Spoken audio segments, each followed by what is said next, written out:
Hey everybody, welcome to the stream. We're gonna start a new journey today in a game that I know basically nothing about. And honestly wasn't in any way, shape or form interested in before I saw that they had a really fantastic sale going on. Which I think still runs to like the 19th of May. And I checked it out and I looked at it and I read like a couple of impressions. And one of them was like this really glowing impression and that really like went with me. Demon Dragon, it's your birthday! Well, I mean, that's great, right? We're starting a new journey and you're starting a new year in your life, so happy birthday to you. That's so great. I hope you're having a nice birthday. I hope you had, I don't know, cake or whatever you like to eat for your birthday. Hope everything is great. And I hope all of your loved ones were, I don't know, are there for you or are happy and healthy and that you have a good time. Cake and pizza, nice. Combine it and have a pizza cake instead of a pizza pie. Alright, but yeah, Pillars of Eternity 2 Deadfire. So, this is gonna be interesting for me because I think the last time I played a game like this was probably Dragon Age Origins, which was a long time ago. So, we'll see how this all works out. I have all of the DLC for it, except the Critical Role pack because that just kind of helps you do Critical Role's Adventuring Party, which I'm not really interested in. So, outside of that, everything installed. We have to see how audio and everything is. There's a lot of options for that, like proper effects and etc. etc. Should be fine so far. And as far as I heard, there is a lot of voice acting in this game. So, hopefully my voice will not actually be constantly giving out when I play this, like with, say, Disco Elysium. Because a lot of the stuff will be read to you by someone else and not by me. So, apparently they have like a beta turn-based mode, but honestly, we're gonna play this how the game was initially released and intended, with real-time with pause mode, kind of Baldur's Gate, Dragon Age Origin, kind of like that. We're gonna play on Classic, which is the standard combat challenge. Apparently there is like level scaling you can turn on, where enemies will scale down and scale up and so on. We're not gonna mess with that. We're also not gonna mess with Iron mode or any Iron Man mode or whatever. We're just gonna start the game.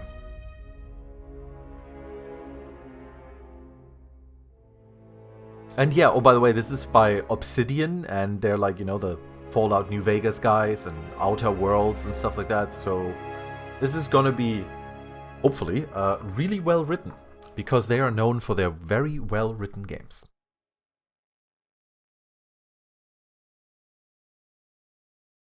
Suddenly turns out it's like horrible, and the story is just terrible, and the dialogue is grating, and we're like, okay. Aora, a world where mortals live, die, and are reborn through the turning of the wheel.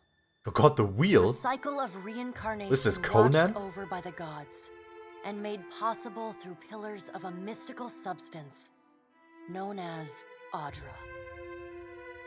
5 years ago, you traveled from your home to the Deerwood, a nation that had waged war against the incarnated god of light, Aethys, resulting in his Damn, we destruction. killed the god of light? Does that make us the disciples of darkness?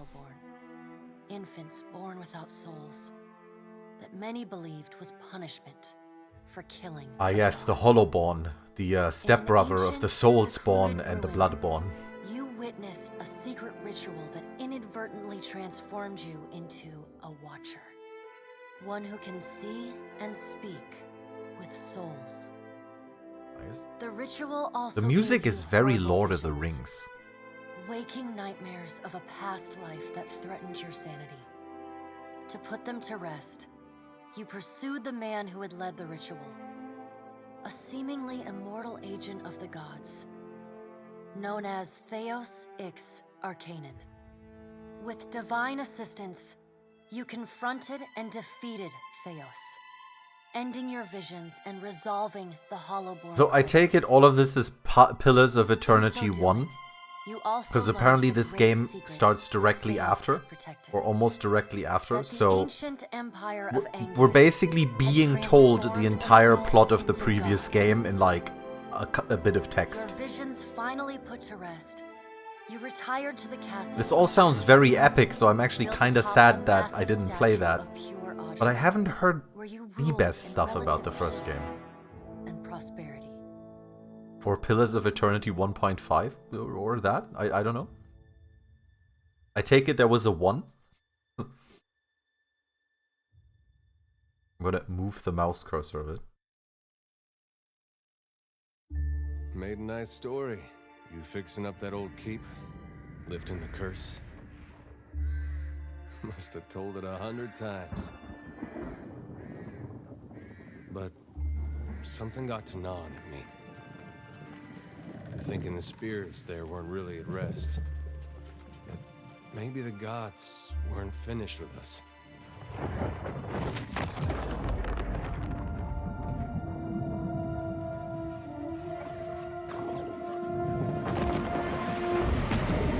Oh no! Why would you build a house on top of a giant hand? Forgive us.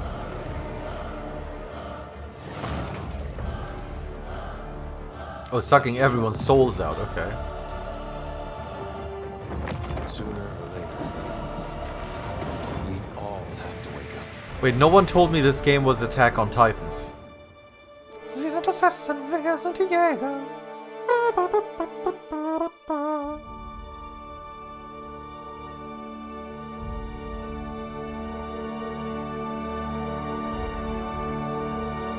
Oh wait, did it suck our soul too?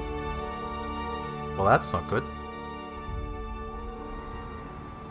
And so you wake to a sleepless world. The in-between of life and death. This looks cool. I like it. Some kind of limbo. Follow your memories. You have been here before. Oh yeah.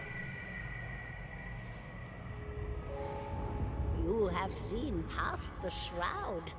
You are a watcher now, and the watcher you will stay. Ah, I take it these are like graphics and characters from Pillars of Eternity 1.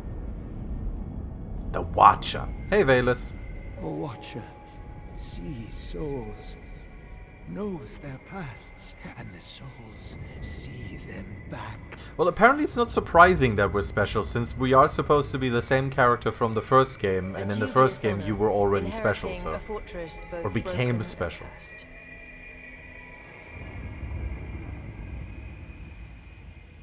I like that we leave like little soul footsteps. What is a god?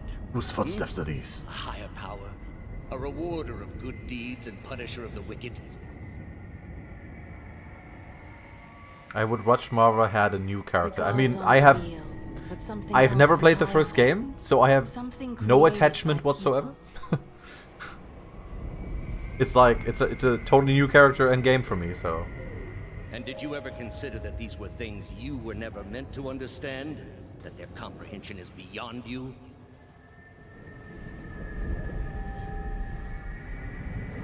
Let the world see.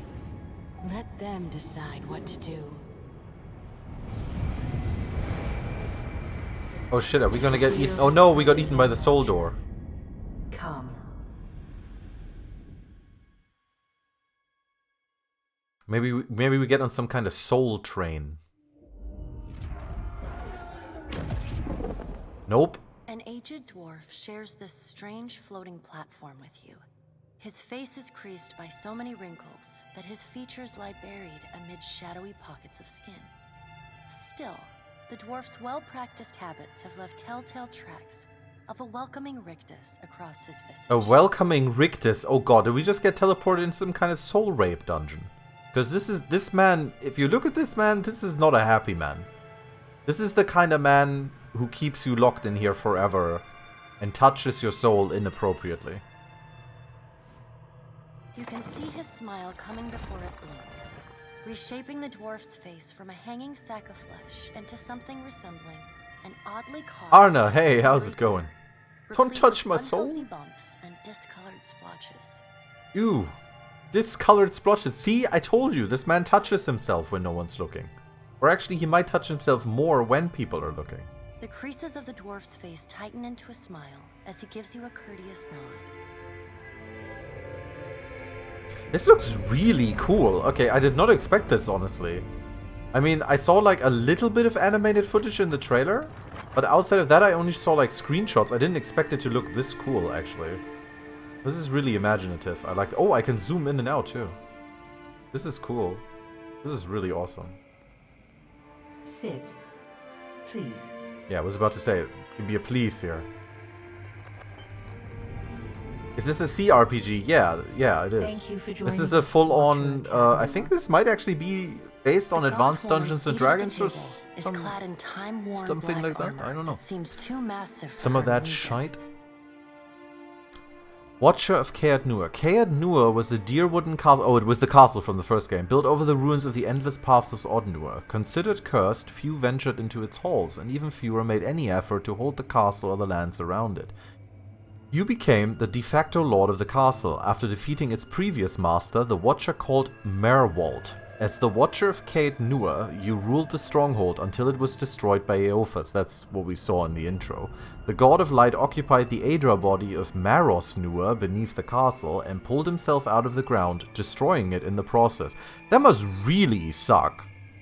Like, you're like, I rebuilt this castle, it's cool, it's not cursed anymore. And then like, 2 years later or something, giant statue comes out. Nope, castle gone, you dead. Slender neck rises from the gorget, topped by a hollow face. The milky skin stretched across it is delicate and translucent, like parchment that is Oh yeah, you can see like it's her hair is like flowing and her face is glowing. Do tell me, by the way, if you want me to turn down the music or something like that so you can hear the voice acting better, because I need you guys to help me with the audio, because I can hear everything fine. But if you say like music too loud, like turn that down a little bit, please tell me, because we want to get everything right in the first set, don't we?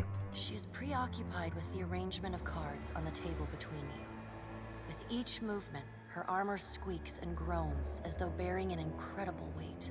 She places a final card, gives a nod of satisfaction, and raises her eyes to meet you. The in-game voices are a little quiet. Okay, I can deal with that the moment I can actually press escape, which the game isn't letting me do right now. Your brush with the divine has drained you of your powers. I think it depends on the voice. Your memories. This one seems louder, but I'll turn the music down a bit. They represent the courses of your life. You alone know best how they flowed. Arrange them to fit what you remember. Examine the cards to choose your legacy. Can I just say that I'm really happy that this is voice acted, because this is seriously cool. Alright, so I have to choose, I guess, what happened in the first game. Everything bad. You did everything wrong. You pledged to do the bidding of every god and then scattered the souls of the Hollowborn to a random location. You got every companion killed. You got the worst outcome for every quest. If there is any mistake that you could have made while still solving the Hollowborn crisis, you made it. This is not suggested for new players. Okay. Probably not how my first playthrough would have gone, but so let's see. In Pillars of Eternity, you returned the lost Hollowborn souls to the Durwood's children as you had pledged to Hylia. Hylia sounds like Hyrule. Hylia. No, wait, that reminds me of Hydaelyn. Or Hylia, yeah. Goddess of the sky and maternity, creativity, bird song, invention, language, and the arts. Not known to take a particular physical form, but thought to be present in birds of all kind. Okay. You were kind and merciful to people you encountered, sympathetic to their pain, and charitable to those who needed help. That's usually me. But then again, in Pillars of Eternity you returned the lost Hollowborn souls to the wheel as you had pledged to Barath.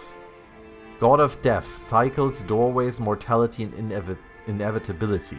The keeper of the cycle of life and death, Barath is thought to seek to claim the lives of those who have lived past their time. According to folklore, Barath is seen most often in the form of Pallid Knight or the Usher, two skeletal characters who lead such people to their deaths by way of challenge or trickery. The Pallid Knight is sitting right in front of me. Interesting. So I think fair and balanced is kind of what I'd go for. The other stuff is just like here, like most other choices were made to strengthen you and your allies while punishing and weakening your enemies, stuff like that. Dark Times is you just being basically terrible. Keeper of Secrets. In Pillars of Eternity, you pledged to consign the souls of the Hollowborn to oblivion as Rimgarn, the god of entropy, requested, but you ultimately gave the souls to Wodika, the goddess of justice. You supported maintaining the god's secrets as well as your own. Oh, Interesting. I think we're gonna go with fair and balanced. Because that's usually... I've used to do this thing, like in Mass Effect or whatever, where I would always be the goody two-shoes, but I've become way more about, like, no, some people get the stick and other people, you know, get treated really, really nicely. So we're gonna be fair and balanced. Can I press escape yet? No, I cannot. Okay. Does everything appear to be in order? Yes. Good. Welcome to the Beyond. I am Bareth. The Pallid Knight, yeah, Bareth She points appears a as finger in the, direction of the dwarf who and the led you dwarf here. is the other half, I Her see. movement is slight. The dwarf is the usher, and But this is the squeaks Pallid Knight, like we rusty just read. punch. Okay. I really like this voice acting. The dwarf's rictus returns as he nods in the woman's direction. Wait, where did he leave his rictus? Did he leave it at the door? Tell me, do you remember when we last met? I don't remember, because I didn't play the first game. You prayed for my help in reaching Theos, beyond the Court of Penitence, and pledged yourself to me. Okay. Theos. Theos Ixarconon was a member of the Ingwithan civilization and Grand Master of the Leaden Key, an organization devoted to keeping the secrets of the gods. Oh right, it was that guy they talked about. Having allied with the goddess Wodica, Theos possessed the power to recall the memories of all his past lives, making him one of history's most notorious schemers. He was killed by the Watcher of Caed Nua, bringing an end to the Durwood's Hollowborn crisis.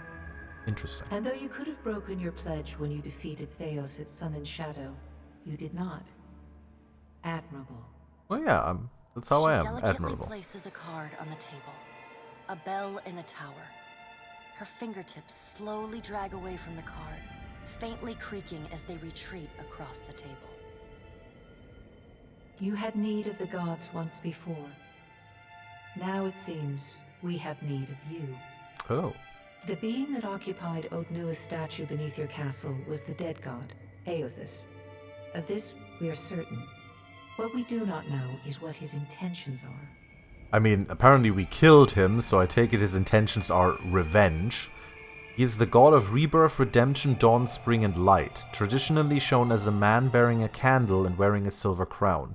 Believed to have possessed the body of the Redsaren farmer Waidwen during the Saints' War, and been destroyed along with Waidwen at the end of the war. He recently reformed his essence in the statue of Maros Nua beneath Caed Nua. In the process of pulling himself from the endless paths, he destroyed the castle and left the Watcher of Caed Nua at the brink of death. So again, that's what we saw in the intro. So, Though Aothus stole a large fragment of your soul, you were strong enough to survive the onslaught and enter the in-between. the in-between refers to the shadow world that souls briefly wander after death on their way to the beyond. It has been described as a hazy landscape, empty but for the glow of other souls, Adra, and Watchers. This is the space that Watchers peer into when they observe and speak to lost souls and soul fragments. Even the gods cannot reach it. Interesting, but she's here. But then again, no, she's not here. We went through that door, but we were pulled out, I guess, by the usher? You and he are still connected.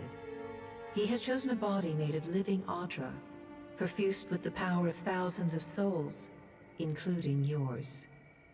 It should be little difficulty for an experienced Watcher to find him. Why don't you just do it yourself? Am I dead? No. But neither is your body truly alive. Your lungs draw breath, your heart pumps blood, but your flesh is as soulless as a Hollowborn. That is, until I return you. A Hollowborn is an infant born without a soul. Interesting. She delicately So places a alive, card but no upright soul. on the table. The art depicts souls flowing out of a pillar of Adra. I'd like to find him as much as you would. He destroyed my castle. I've had enough of dealing with the gods, all of you. Why should I care? Let's get on with it. It doesn't matter how much you threaten me, I'm not doing it. I mean, well, I'd like to find him as much as you would. He destroyed my castle and killed who knows how many people. I mean, he did destroy my castle. I know. And almost It is killed my me. So. business to know. 322 in Caed Nua and your surrounding lands. Damn, that's a lot of dead people. Their souls remain in Aothus still. You have the power to save them.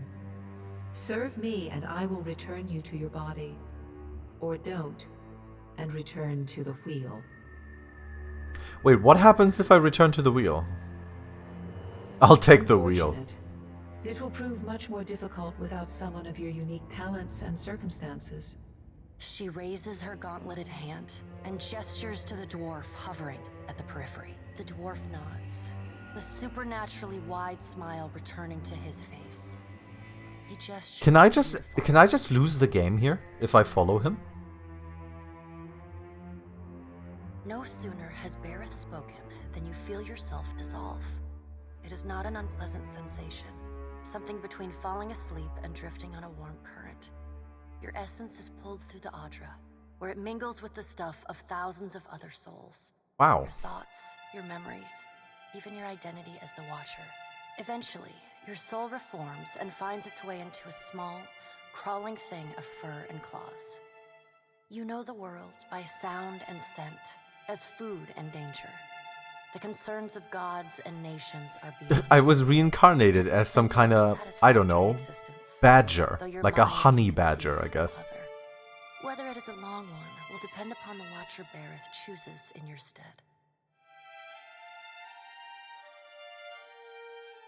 Does it just throw me into the main menu? Because then I can adjust the audio, actually. Are we getting credits?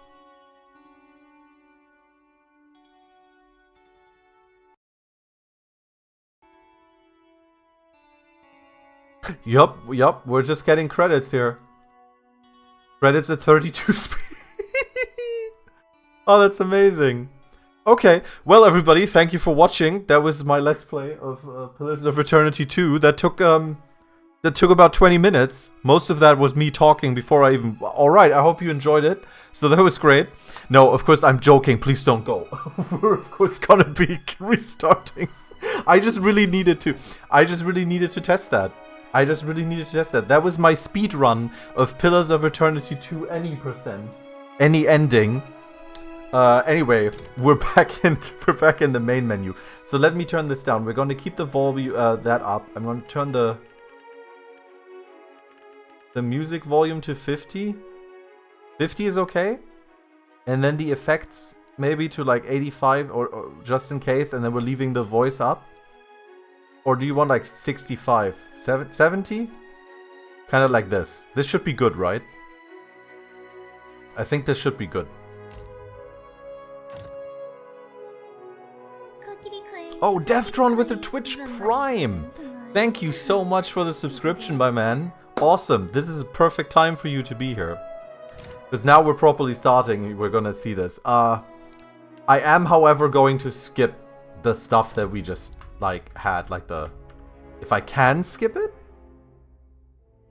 Does the game let me skip it? I want to say it lets me skip it. Oh, thank you so much, Deftron. That means a lot, man. Your support is very much appreciated. Alright, yeah, I could skip it. Okay. So for people who came in a little later, I'm sorry, you might have to catch up on the full intro on the VOD, but yeah, we're restarting this. So follow your memories. You basically didn't miss much. You just kind of missed like the evil big god coming out in a statue and destroying our castle, and like a recap of the first game. And the Watcher, you will stay. Yeah, maybe this time we get to make our character. Hey, that would be something. And then after they make the character, they're like, by the way, do you really want to do this? I'm like, nah.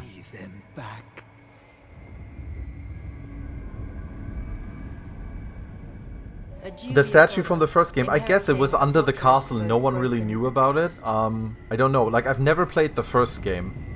So this is like, I'm going into this without all of the background from the first game. But it seems to be pretty easy to pick up. A higher power, a rewarder of good like this guy here is clearly the bad guy from the first game. He just looks like it. I don't know if he is, but like in my... I believe he is. Real, but something else entirely. Something created by people.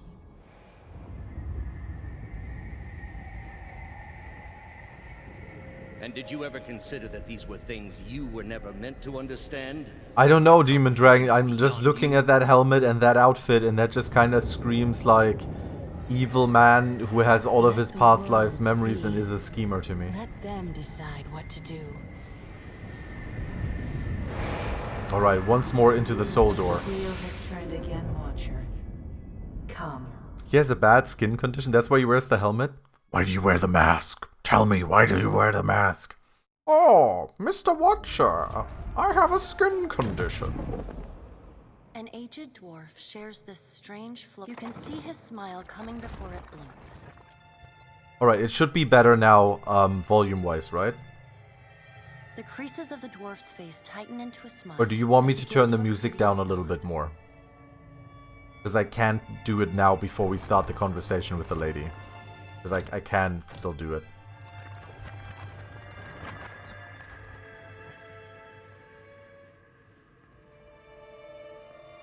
Sit. Please. I might turn the music down a tiny bit more.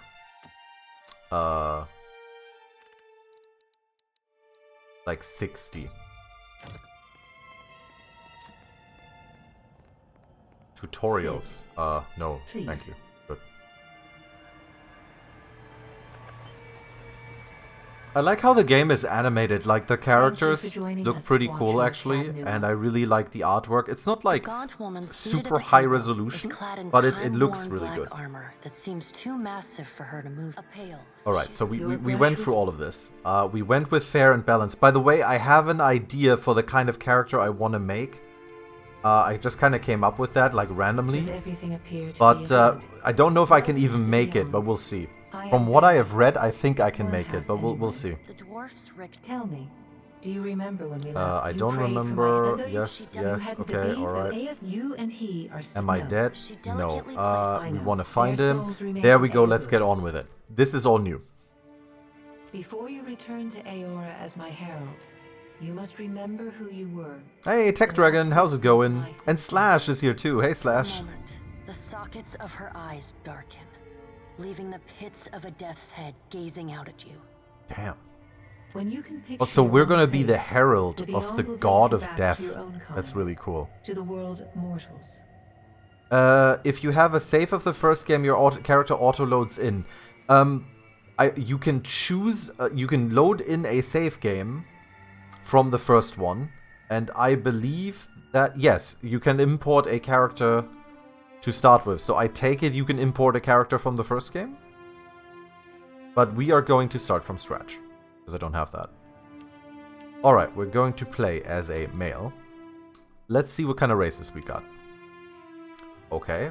The mighty Aumaua are the largest of the Kith races. The word Kith is used to describe the dominant civilized races of Aeora, including humans or more. Oh, so it's like, okay. So if like you're like an orc or something like that, you're not one of them, because they're like, fucking orcs! You're not civilized. In or near oceans. One of many of their civilizations, such as the Rautai, the powerful naval kingdom of Rautai, ruled by a Ranga Nui. Okay. So this is like a big man. A fucking dwarf! By virtue of land covered and number of colonies settled, dwarves are the most well-traveled race in the world. They're commonly found in the Deerwood, which is a colonial nation founded by settlers from the Aedir Empire. The Valian Republics, which is a mercantile power and former colony of a larger, more ancient nation, and almost any colonized land. Dwarves are known for their great strength and tenacity, but they're shite at dexterity. Okay. Elves, who are apparently made out of ice? Elves are the dominant race in Air Glanfemf, a territory comprised of the forest southeast of the Bale River. And the White That Wends, a large, cracked southern expanse of polar ice. The White That Wends is home to pale elves. Oh, I see. And small colonies of daring explorers, outcasts, and adventurers. Nice, so they're like polar bear elves. Dexterity and perception. Nice, nice. Godlike. What the? The godlike are children of the civilized races who have been blessed with physical aspects associated with the gods, though some do not consider it a blessing. These aspects may take many forms and often come with mystical powers. Aberrant head shapes are typical, and godlike are unable to wear protective headgear, as it is near impossible to find anything that fits. Because of their unusual nature and their inability to reproduce, godlike are often viewed with fear and wonder. Wow, okay. These elves need to get outside. I don't know. I guess they need to... when they go out into the sun, they melt. Humans? Humans, commonly called folk? Hey, folks. Okay, they're pretty much, you know, humans are like, yeah, we're good, man. Oh no. They got a tiny race. They got a tiny race of kitty people. Orlans are the smallest of the Kif races, though many cultures don't consider them to be civilized at all. Also notable for their large ears, two-toned skin, and hirsute bodies, Orlans are commonly found in Erglanfam, the Ixa Middle Plains, and parts of the Deerwood. They're known for their mental intensity and sharp senses. Aww. I think we're gonna go with an elf. Dexterity and perception. Dexterity and perception. The godlikes have dexterity and intellect, which is actually kinda... What sub-races do they have? What the fuck is this?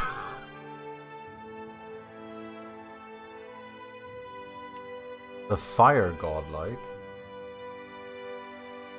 The moon godlike. Or the nature god. I don't like any of these. Okay, they're kind of cool, but no. Do humans have sub-races? Because that would be awkward. They do. Okay, it just kind of means like, yeah, okay, I get it. Aumaua? Island Aumaua. Coastal Aumaua, okay. Dwarfs though? Do they have sub-races? Mountain Dwarf? Nice.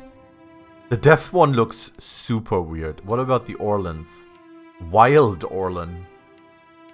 Wild Orlans are the original Orlans who lived in the deepest forests, while they have only been significantly separated from half Orlans for 1,000 years. Okay, hairy faces.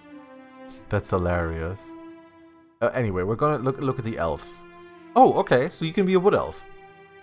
Nice, I like it. So wood elves trace their beginnings far north of present-day Adia, have migrated south through the forests and jungles of the continent. Wood elves. Wily step. Wood elves have a natural resistance towards dexterity afflictions. Hobbled, immobilized, and paralyzed afflictions affects dexterity. Oh, okay, well that's cool. We're going to be playing as a wood elf. Would you like to make a single class or multi-class character? Multi-class characters can say, yeah, okay.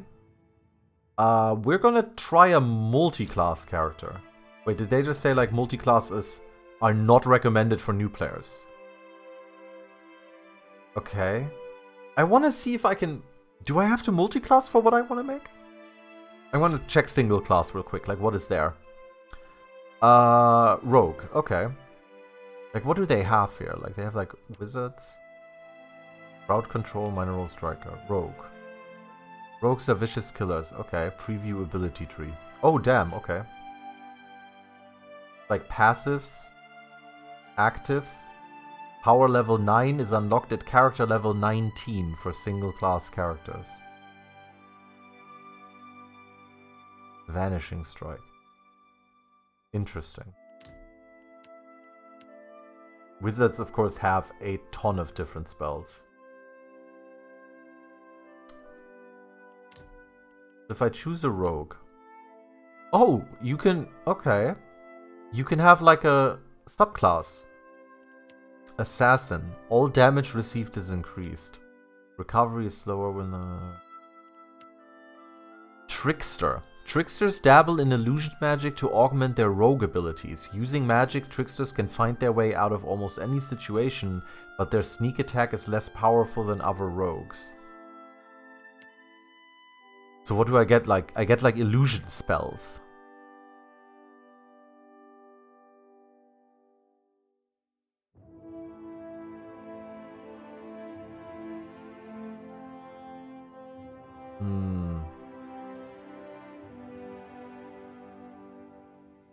Okay, that's kind of not what I want to try like multi-class real quick and see what I can do here. So if I can be a rogue... Wait, I can still be a rogue subclass and have another thing, so I could be like, what, a rogue trickster?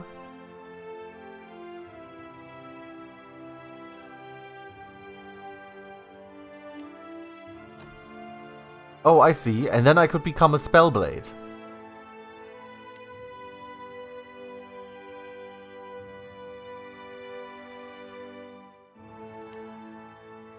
Because what I kind of was thinking of, I want to become like a red mage.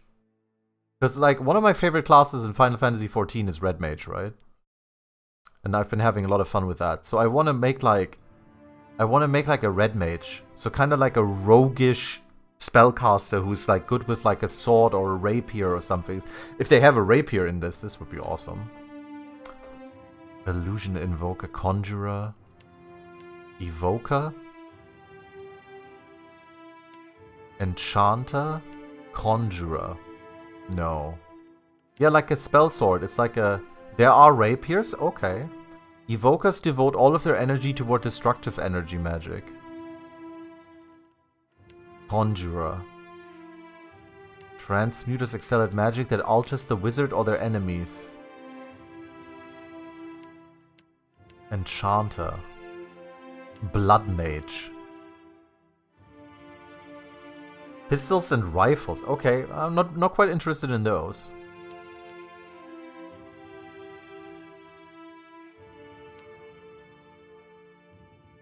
Lose access to spells from transmutation and conjuration. I'm actually kind of okay with that.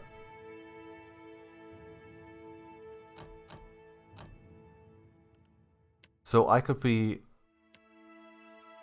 like no subclass. No subclass rogue. Then choose what is crippling. The rogue attacks the abilities enemy to move around. Escape is kind of really cool because that's kind of what the red mage has. And then we're gonna go with wizard to become a spellblade. And for the wizard, we could become an invoker because red mages cast destructive energy magic, like black magic. They also have white magic, but still. And then we can choose an initial ability, Fleet Feet. Granting them nimble inspiration. Fan of Flames. Minor oh god, this is actually almost like the red mage thing. Eldritch Aim. Spirit Shield. Summons multiple unerring spell missiles that batter the target, inflicting crush or corrode damage.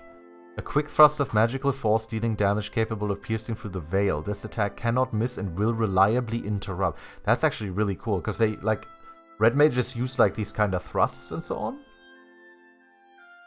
Penetration. Recovery. Interrupts on hit. Keywords, evocation, veil piecing. Okay. So Might is highly recommended for Spellblade. And this is just recommended for Spellblade. I have 15 points. Okay. I'm gonna put 5 points into Might, because that's highly recommended. And then I'm gonna put Intellect is to the will, defenses, influence, durations, and area of effects for all abilities. Perception is accuracy, perception, okay. And dexterity is like attacks and spells and so on. I could get him to agile with 4 points. And I could get him to observant with 4 points. And then I could put 2 points into intellect.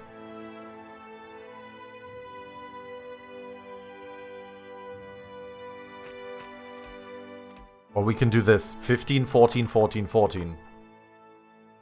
That's like pretty min-maxy, I guess, but... I mean... Maybe like a little bit of Constitution as well? Or we can still do that. Maybe later on, we'll see. I'm okay with this for now. Next up we choose our culture. Where are you from? The Adir Empire. +1 resolve. The Deadfire Archipelago.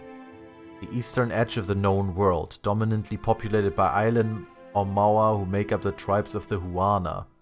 Oh, we're getting to meet the Huana. Those are like the cousins of Moana. So Disney might come in and shut the stream down at any point. The Deadfire contains myriad climates and biomes. +1 dexterity. Dexterity is nice. Ixa Middle Plains. Old Valia. That's intellect. We could get intellect to 15. Constitution. Living Lands. I'm just like min-maxing this right now. We're gonna be from Old Valia. Once the crown jewel of the southern seas, Old Valia is now the crumbled remnants of an empire of warring merchant nations. Counting many humans and dwarves among their ranks, the old Valiant countries are still forces to be reckoned with and are proud of their rich cultural heritage. The southernmost of the old empires, Old Valia suffered a similar fate to their northern neighbors, the Aedirans, in losing their most prosperous colonial territories. Many Old Valiants in the Deadfire archipelago are associated with the Principi Sen Patrena, a vast coalition of pirates. Interesting.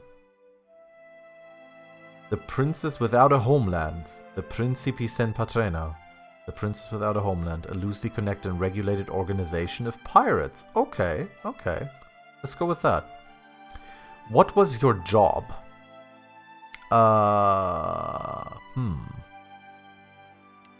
You never quite fit in no matter where you go. Sleight of hand, bluff, and streetwise. Mercenary. A dissident. I'm a troublemaker. Well, I want to be a red mage, and the idea of a red mage is that red mages follow the path of the red, which means that they go out and they try to help people, they try to uphold justice, they try to put down evildoers and so on, but they travel, they don't stay in one place, they travel around. So I think being a drifter actually kind of fits, and, you know, being like a bit of a trickster, like being streetwise and bluffing and so on, because you don't always want to use your magic and your attacks, so... And now we can have 2 weapon types available. Okay. Oh, there it is. Rapier. Amazing. The rapier. Light and fast rapiers are precise weapons favored by urban duelists. They're not known for being especially powerful, but a skilled wielder can rely on rapiers to accurately land blows. There is no penalty for using a weapon without the corresponding proficiency. A character who's not proficient in a weapon only loses access to the associated modal ability. All weapon proficiencies grant modal abilities that are available when the proficient weapon or shield is equipped. Modal abilities should be changed based on the tactical needs of combat. For example, if a character would not benefit from the additional penetration of a saber's windmill slash, it should be turned off to improve the character's recovery time. Oh, so is this Needle Strike? I guess. Needle Strike. Carefully strike with your rapier, aiming for vital points. Fighting this way increases your accuracy at the cost of recover. Okay, so that's cool. And now we can choose another one. So this is where Red Mage comes in, because there's a scepter, and Red Mages use scepters, like they use like their rapiers, and they all for fighting, and then they use their scepters to cast their magic. So here we get Destructive Channeling. Channeling excess energy through the scepter hurts the wielder with each attack, but increases the damage dealt. Oh. Not sure if I like that. What about the Rod? The Rod attacks with greater energy, slowing the wielder's recovery, but hitting enemies around the target. But then again, I mean... I could channel that and I deal more damage.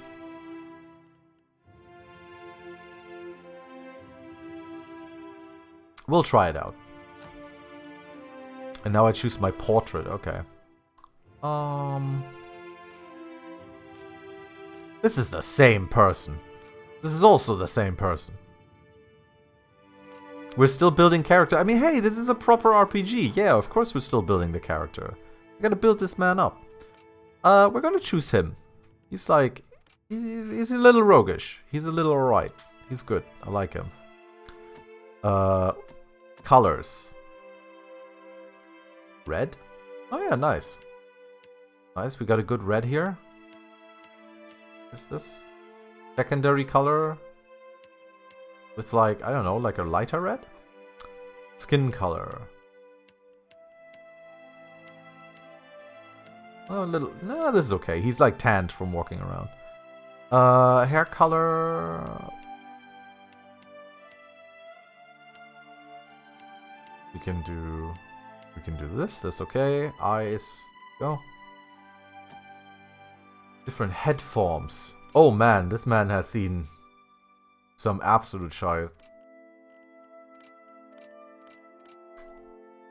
I like this face. So good. Oh look, and then we even have like a kind of like a fitting hairstyle here.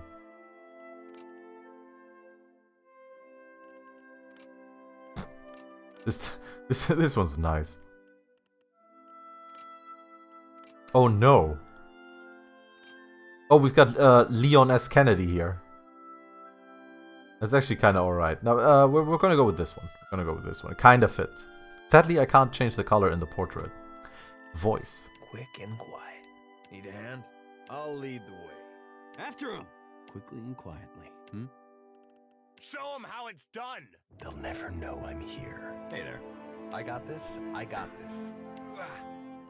My eyes are peeled. The music is still super loud. Eh? I've got this. Let's go! Time to see and not be seen. I like feisty. We're gonna go with that. Pose. Oh wow. Oof. Get my chest out. What you looking at? What you looking at over here? Okay, not creepy at all. Definitely very, very fine man. Everyone would trust him if he stood there like this. Okay, yeah. Sassy. It's like, uh-huh. Erudite. I see. Drunk? He's just always drunk? Really? I can just make him always drunk? That's amazing. Energetic.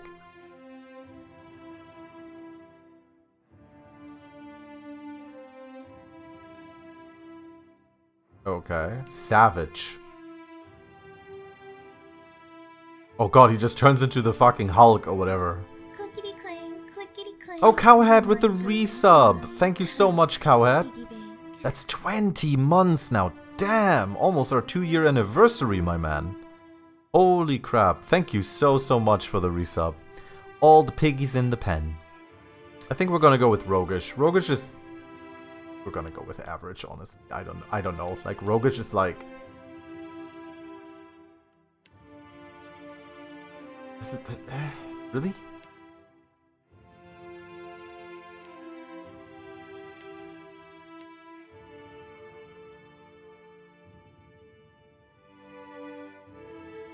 Whatever, I like it. We're going with it. Next. Oh yeah, we did see the credits. Name. Klyka. Should I call him Klyka Klykason? Klyka Klykason. There we go. I got a few hours into the first game. It seemed so deep. Well, I mean, we're like, you know, we saw the credits once, and now we're about 20 minutes properly in, or like, yeah, 25 minutes about properly in. And we just finished making our character, which I'm trying to roleplay a little bit like a red mage from like FF14, so this could be really bad. I could be fucking up quite a bit. Apparently my reflexes are very good. Plus 15% damage and healing, plus 10 fortitude. 12 action speed reflex, accuracy reflex. 50% area of effect, 25% ability duration, plus 10 will. Poses attacks that are mentally based, I see. And yeah, we're gonna be using rapiers and scepters, or I mean we can try anything. Active skills, sleight of hand. Whether you want to lift a few coins and then sleight of hand or plant incriminating device, I see. Disarm difficulty 1 traps, pick difficulty 1 locks, plus 3 trap accuracy. Mechanics is actually for lockpicking. Bluffing. History. Insight. Insight is used to emphasize with someone, or empathize. Okay. Streetwise. Covers the basic rules of survival. One learns. Metaphysics. Explosives. Nice. Arcana. No athletics, sadly, but a little bit of stealth, too. Alright, I guess we actually start the game. Go forth now, Watcher, as my herald. Know that Oh I do look! not give you this And title they lightly. actually make the When the time picture that I comes, chose, you but will they have the make it power like to a reveal kind of the concept souls arty, that like cling to drawn. you, So that's cool. to open the gateway from the in-between to the waking world. Find Aethys. Learn his plans. When I have cause to talk to you, I will summon you. With a quick gesture of her hand, you feel a sharp pain in what would be your chest. The pain continues, intruding deeper into your soul. Looking down, you see a small, lump of darkness roiling within you. The darkness lingers there, but the pain abates and fades entirely within the span of a few seconds. Did she just give us soul cancer? A chime. Do not fear, Herald. It will not harm you unless you choose to cross me. I trust it will not come to that. Her gauntleted hand. Okay, she basically planted some kind of, I don't know, ringing bell into our soul. So I guess when she wants to talk to us, she just like rings the bell and we just die and come on over real quick. The dwarf nods, contorts his face with his odd smile, and gestures to a new... I am bell pregnant, god damn it. Alright, just 1 second, because I can't believe how loud this music is. It's now down to 40%.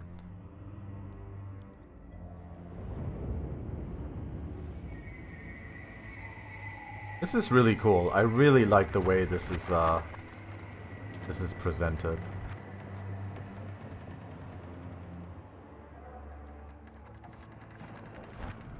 So now we just walk back to our body or what? Oh look, there's tons of souls down there. Kind of waiting. There too. Alright. I guess that's our body. So we did. This was like the walk from the world of the dead to the world of the living. Hello. Can I talk to this man? Oh, I can hold tab to see who I can interact with. You sense the steward's spirit in the bust, but she is unaware of you. Goosebumps rise on Ader's arms at your approach, but he seems unaware of your presence. Alright, back into our body we go. Nice. I believe, by the way, that Matt Mercer voices a character in this game, because we heard him in the intro, and I'm pretty sure that was Matt Mercer. Was it Troy Baker? No, it was Matt Mercer. The return to your body feels like waking after a fitful drunken sleep. The rocking of the ship sends pain jolting through your limbs. Crashing waves hammer inside your skull. You should not have drunk that entire bottle of vodka. Adair watches over your body with a glazed look, taking long, even tokes from his pipe. At the first movement of your chest, he starts. His gasp, mid-puff, sends him coughing and straining for breath. No, there's no way. You're awake. Yep, that's Matt Mercer right there. Okay. How are you feeling? How are you feeling? Who are you? Me? You don't remember? Adair points at his face, which he seems to be arranging into his most recognizable expression. Receiving no response, he shrugs. I'm the captain of this boat, and I was real big back in Deerwood. Had this keep called Cadnua. I was famous. And I was what you'd call a watcher. I'd go around talking to dead folks and creeping out just about everyone who saw. He holds up his hands with fingers curled to mimic claws. You're just some farmer. Likes to follow me around. Take most of the beating for me when we get attacked. Oh no, were we lied to? Were we actually just a sidekick? That's terrible. Don't worry, it'll all come back. But yeah, that, I kind of thought it was, the other way around. Well, maybe it was you who was going around being a creepy watcher. I get mixed up easily. But that fortress was mine. I remember that. Anyway, you didn't answer my question. How you feeling? I feel alive. Alive's a big improvement. I hate to cast a pall over your recovery, but I'm afraid I have some bad news for you. That statue is talking. The voice Yeah, it is. Like I said, it's Matt Mercer. It's the remains of the what was the name from Overwatch? The character that everyone knows him from, even though he's voiced so many other characters. Like High Noon, like you said. What was the name of that character? I actually played that game once. The remains of the steward of Cadnua. McCree, there you go. Cadnua has been destroyed. Aethus possessed the statue of Maros Nua and rose from the ground, consuming the souls of all nearby. Man is just like, yeah, okay, just gonna have a quick toke from the pipe. Yep, all good. It is only by the exceptional strength of your soul that you survived. And even then, just barely. The further Aethys withdrew, the weaker you became. We chartered this ship and followed him to the Deadfire archipelago. Oh, okay. Is this why it's called Deadfire? Because we're in the Deadfire archipelago. Okay. I know not how, but it seems he has retained a piece of your soul, and proximity to it has brought you back. Well, I was told this, so I know. How could you know all that? You've been faking on us. He pokes at your shoulder with one finger. Misfortunes brewing topside. Magrans fires the captain stirs. An Magran. older man with ale-sour breath rubs his bloodshot eyes and stares at you. Oh no, why do old men always end up barging into people's conversations and then everyone ends up dying? We already had our castle destroyed. Do we now have our ship getting burned down or something? Because that would be bad. Engrim, the smell of drink on your breath could wake the very dead. Now what's this about? You're a statue. You can't smell his breath. Pirates. They're demanding parley with you, Captain. Alright, I guess we gotta talk to Just Jack asking Sparrow. a lot. Okay. You better arm yourself and get on deck. Should be some gear in there. He indicates a nearby wardrobe. By the way, again, I will still pull the music down just a tiny bit. We are now at 30% music. So I can hold tab to apparently check stuff. Let's see. So now we're properly in the game. AI behavior. AI active. Weapon sets. Items. Rogue abilities. Thrust of tattered veils. You hearing all right? Gears in the wardrobe. Got no time to doubt. Yeah, buddy. It's all cool, man. Calm down. I'm learning this game. There's time and stuff. Inventory. Okay. There are weapons in the armoire here. But I want to talk. Okay. I'm not talking. Alright, I got it. Let's see. We've got a weathered grimoire, only usable by the withered. A rapier. A scepter. Mail armor. Baraf's black bell. Which is a restoration thing, plus 36 health restored, interrupts, burn damage per second. Accuracy versus fortitude. Successful frightened. Oh, okay. The small bell of Ymiran steel has no striker, yet it produces a discordant chime when swung. The spoon from Baraf holds within the power over life, death, and undeath. Copper pand? Golden duck? Alright. Now make some use of it. Alright. The Grimoire. Grimoires allow wizards to cast spells they've not yet learned. To cast the spells in a Grimoire, it must be equipped in the wizard's Grimoire slot. A wizard can quickly switch between Grimoires in combat by placing additional Grimoires in their quick item slot. Hey, the Osakan, how's it going? Everything's going alright here. We're basically just starting out with this game about an hour in, so... To view spells included in a Grimoire, right-click on it or click the question mark. And click on the Grimoire. Note that although Grimoires give access to powerful spells, a wizard cannot cast a spell out of a Grimoire if they're not high enough level to access it. I see. Interact. Oh, nice tutorial. I think I already got that. Okay, I can right-click stuff to read about it. We ought to equip this. Interesting. Now we're in like proper chainmail here. I guess I can turn the head on and off and the cape on and off. Okay. So the rapier goes in here. Scepters are the most imperious-looking magical implements, are often favored by Aedaran wizards for this reason. Like rods, they have flexible damage types. Slash and crush. Wait, so the scepter is like...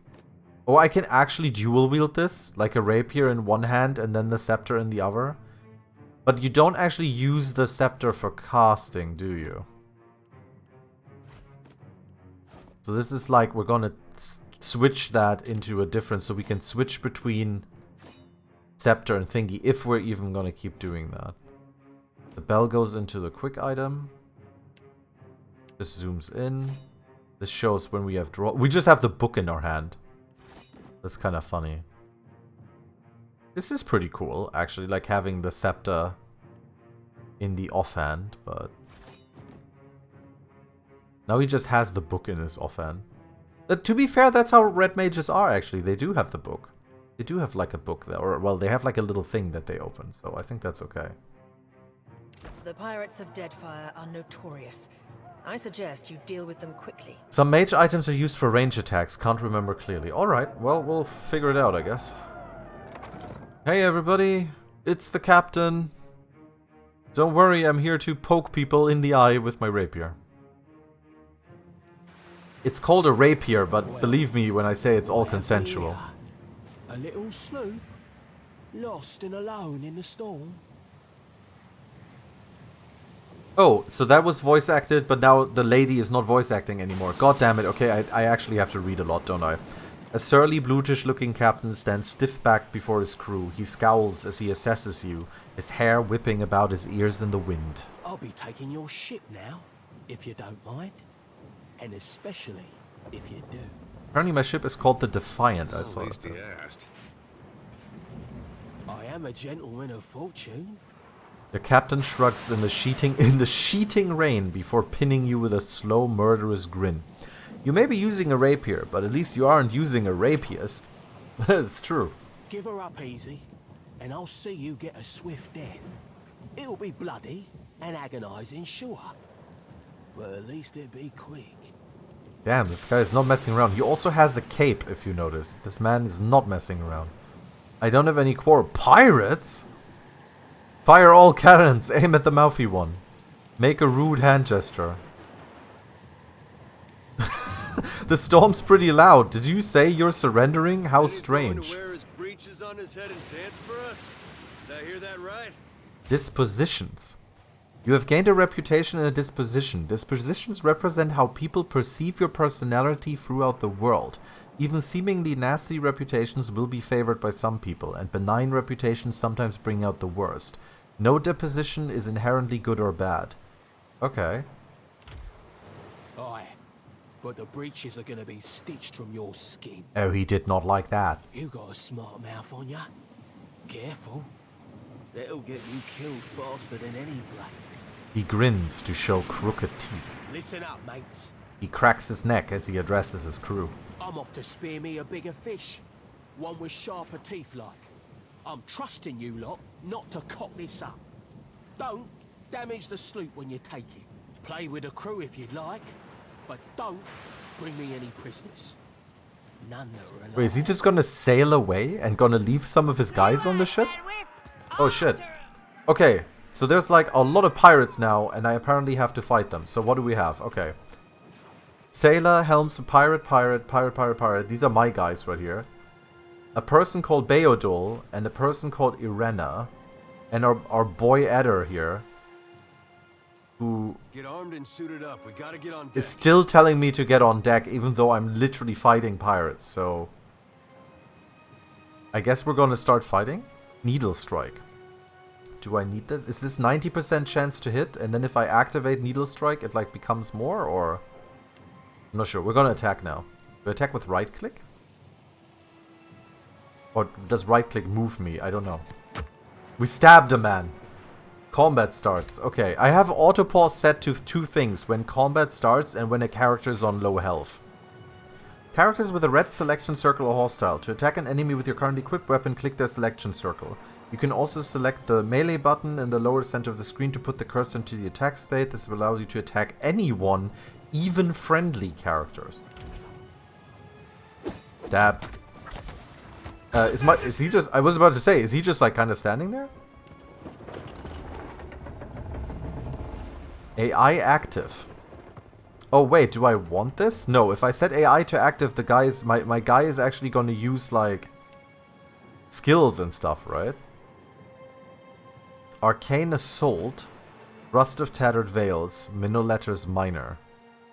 Minor missiles, sorry. Use your Watcher powers to gaze through your target's eyes deep into their soul, temporarily frightening them.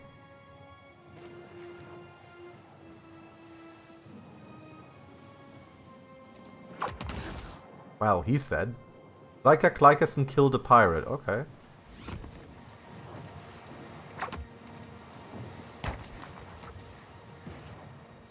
We're just kind of stabbing these pirates.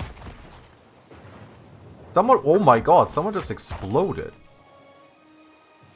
Let's try out the thrust of tattered veils. But actually no, maybe not on you. You're actually gonna be dead. So now we're gonna try out thrust of tattered souls on you. Wow. Okay, that actually worked. All right. Yay, we're all right. Take cover! Oh no. First pirates, now a storm. This is a good-looking game, by the way. The animations were a little... You've defeated the pirates, but you're not out of trouble yet. The storm picks up, lashing your ship and driving you dangerously close to a rocky shore. Yeah, the name of my ship is the Defiant, so this is like... Now we're in Deep Space Nine right here. The Defiant's crew hurries to reduce sail and batten down the hatches. They work quickly, but the ship is still listing heavily. Just then, a loose crate tumbles towards you, gathering speed on the rain-slick deck. It misses you, but knocks Chitupek, one of your deckhands, off his feet. The Defiant heaves. Chitupek pitches over the side. He grabs onto the rail, but his fingers are slipping. He cries out for help. Meanwhile, the runaway crate totters on the edge of the deck, ready to plunge overboard. You recognize the symbol on the front and realize it likely contains the salvage from Kaed Nur, your keep. Do we rescue the man? Or do we rescue our stuff? I mean, we are rescuing the man because, like I said, Red Mage, we're doing justice here. You grab Chitupek's arm just as his grip fails. For a tense moment, he hangs suspended over the roiling sea. Then, with a mighty tug, you pull him back onto the deck, where you expect him to give you a mighty tug in return later. You hear a heavy splash. The crate from Kaed Nur is gone. Chitupek, meanwhile, nods in gratitude and hurries to his station. Meanwhile, the storm has nearly driven you ashore. A flash of lightning reveals a treacherous coastline and Eothas striding into the distance. This must be a horrifying thing. So not only did you just have to fight for your life against pirates, you just saved a man from drowning and you're caught on a ship in the ocean in a horrible storm. But then you see a giant man's ass. And all you know is that you have to go where that ass is. Because you're following this giant man. And you following his ass. And every time the lightning strikes, you can see the crack after you hear the crack. The lookout barely has time to shout a warning before the Defiant runs aground.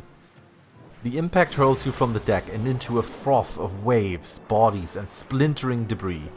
Wait, so we should have saved the crate. God damn it, everyone's going overboard anyway. You struggle toward the beach just ahead, even as the surf tugs you towards the open sea. You kick and paddle with all your might until at last you feel sand between your fingers. Pulling yourself ashore, you collapse. Okay, so the Defiant is at this point sunk. Deflection is one of the 4 defenses. It opposes most melee and ranged... Oh, I couldn't correctly read that. Okay. Well, I guess here's us. New quest stranded. Seek out a means of repairing your ship. This is a good-looking game. I actually really like the look of this. Far on this trip. I'd have woke you, but you look so peaceful with your face in the sand. Ada runs his fingers through his hair and removes a strand of seaweed he finds lodged there. He examines it closely and then tosses it onto the sand. If you're worried about the ship, you can stop worrying. It's wrecked right over there. He points out the Defiant, despite it being difficult to miss from your vantage point. So far, it's just you and me and the chair lady over there. Ada nods towards something further up the beach. It's a relief to see you awake, my lord. I worried you were in for another long sleep. Your steward appears to be lodged between some rocks. Despite this, her tone is warmly cheerful. I hate boats. It's right behind you. Unfortunately, I believe we'll be needing the Defiant yet. Unless you mean to settle down on the island for good. Yeah, we're living on this island now, no more boats. There's a thought. Can we patch up the ship? Any help here, Baraf? That's actually true. There is no reply save for the calling of gulls and the constant crash of the water upon the shore. Why are we in a contract with the goddess or god of death if they won't even help us like after this? Come on. I'd shout for Aethys, but I'm worried he'd hear me and come over.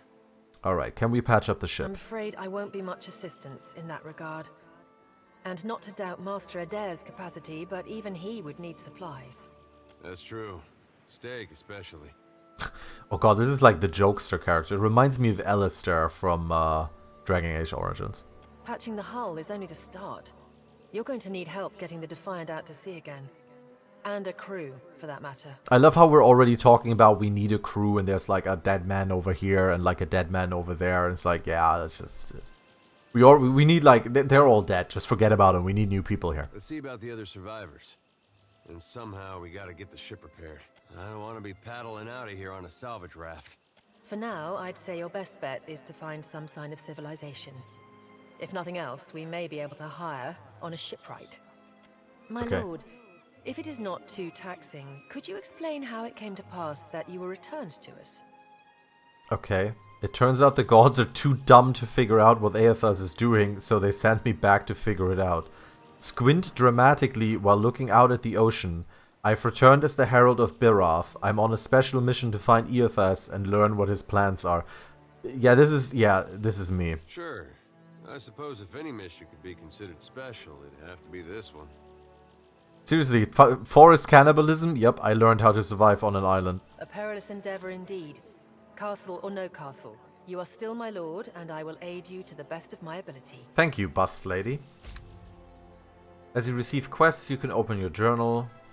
Some of the quests you receive may be challenging until your character has achieved a higher level. A quest that is beyond your character's current level will be marked in your journal with 1, 2, or 3 skulls. 1 for every level. If a quest is more than 3 levels, then the skulls will be red. Okay. That is good. Well, I suppose we better get a move on. Ader, I have to do this on my own. What? No, let's go. Choose the single class or multi-class for this companion. Selecting characters. Click on okay. So he can be a fighter, a rogue, or a swashbuckler. Let's make him a fighter, because we're like, you know, Casa man. What do you need? Hey. Of course. Eh? Huh? So I can do crafting. Coral snuff. Oh yeah, you can make fucking drugs. Can't wait to have some Taru Turu chew. Get that sweet drug in me. Incredible food. Positive food. I wonder if it imports how you built them from the previous games. That is a good question. I'm gonna assume no. Because I don't actually believe for a second that if you import your character, you actually get the levels. Because remember that it said that you lost like a large part of your soul and your powers and stuff like that? I'm pretty sure your character just gets set to level 1.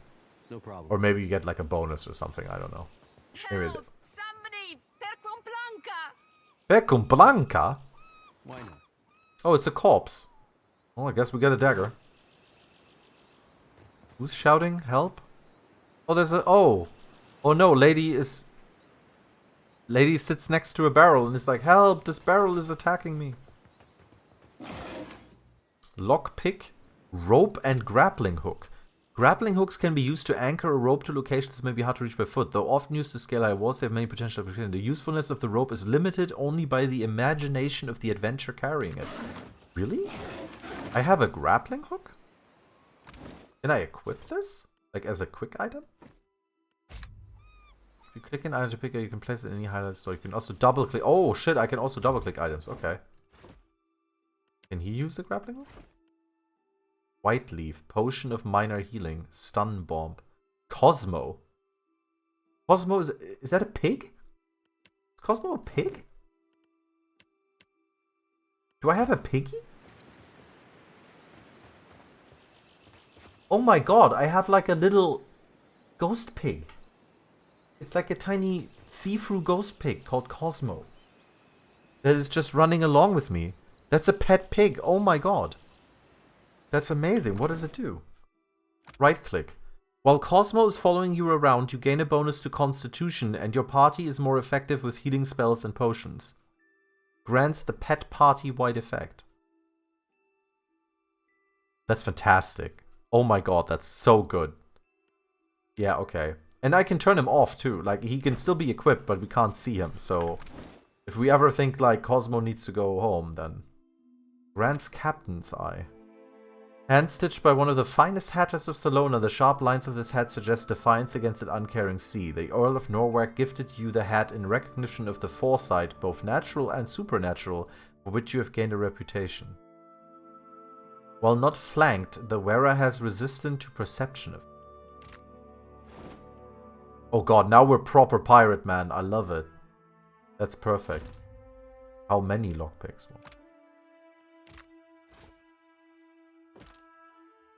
Wow, isn't this fancy?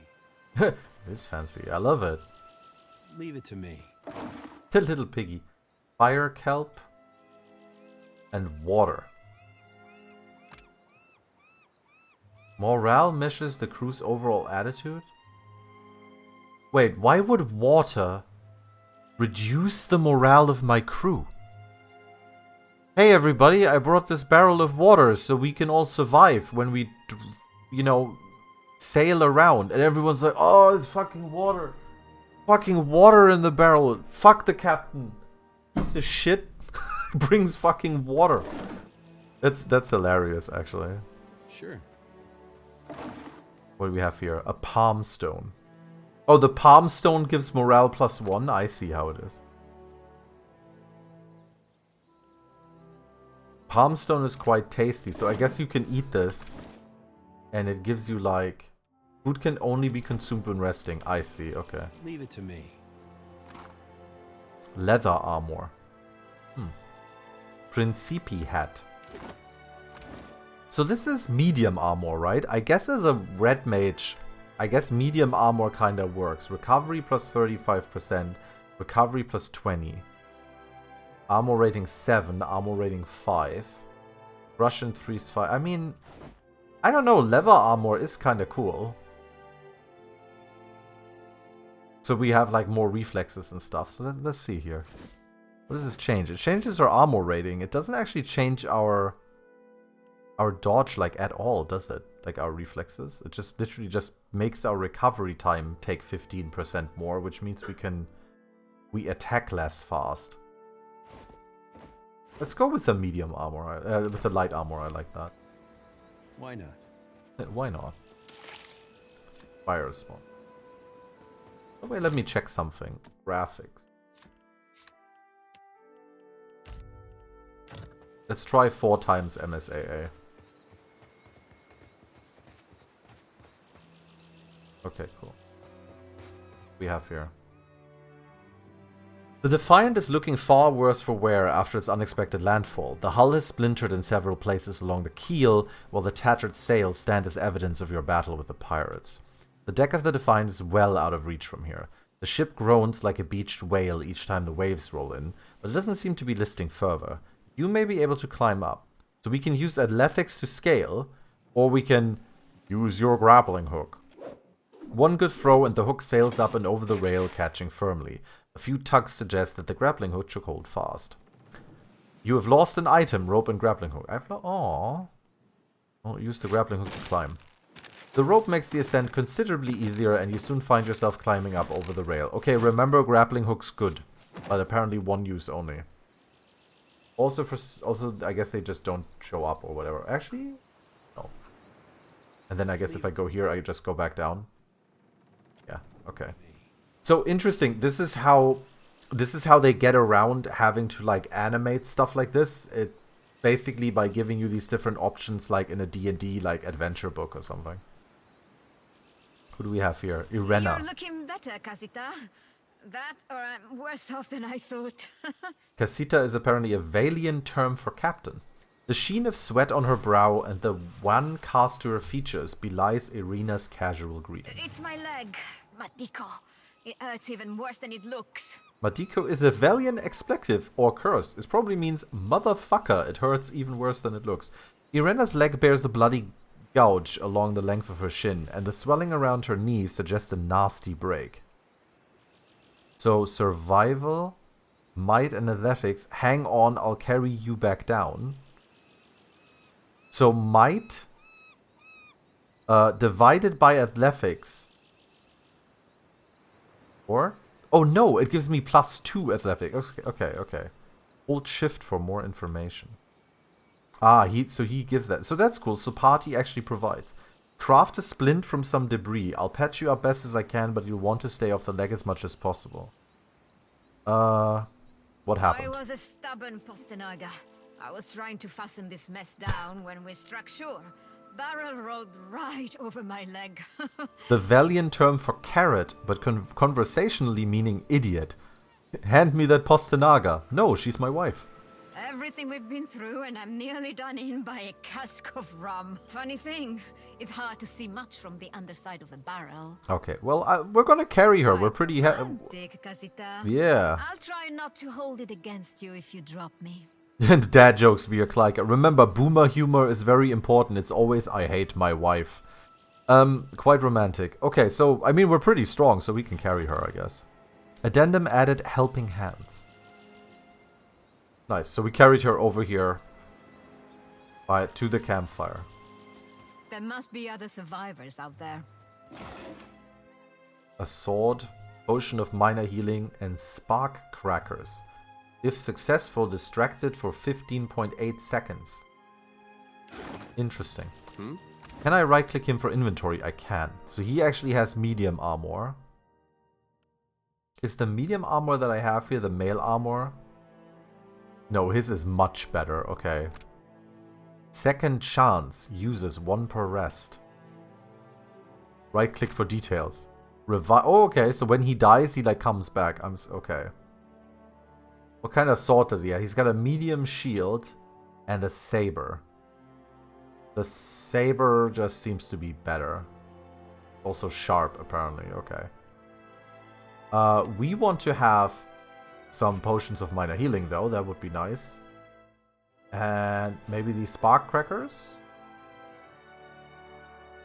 Water. It's so funny that water gives you minus. I can't. Well, this looks cool. It's purely cosmetic, though, so we're gonna keep wearing this pirate hat, which we can turn off, but I think we're gonna keep it. That's alright, man. That reminds me, this game doesn't have autosaves or anything, does it? Does it have autosaves? Because I haven't seen anything about autosaves, and I need to know if there's like a quick save. F5 and quick load we're gonna put to F9. Because F9 saves and... sorry, Jesus saves and F9 loads. So, that's what we're gonna do. F5 for autosave. Oh yeah. We're also gonna make a proper save. Oh, they do make autosaves. Okay, but like... Act 1, 21 hours? Okay. Oh, these are like multiple autosaves. Okay, okay, I get it. This is 21 hours like in-game time. Okay. Let's have a manual save. Alright. Eh? Yeah? Eh? Eh? Sure. Huh? Is that a ghost? That is a ghost. Because remember, we can talk to ghosts. Sure. Ale. Nice. Small shield. Hope the rest of those sodden bastards made it. I hope so. Yeah, it says what time it is. Non-combat fast mode. Oh, that apparently just makes everything like super fast. That's pretty funny. Okay. Whoop, whoop, whoop, whoop, whoop, whoop. Leave it to me. A wand. Unfit for melee. -5 deflection against melee weapons. Okay. Potion of minor healing, though. Let's talk to the busty lady.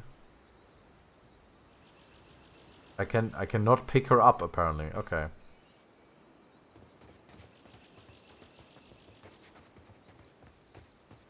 Well, there wasn't anything to do there, so...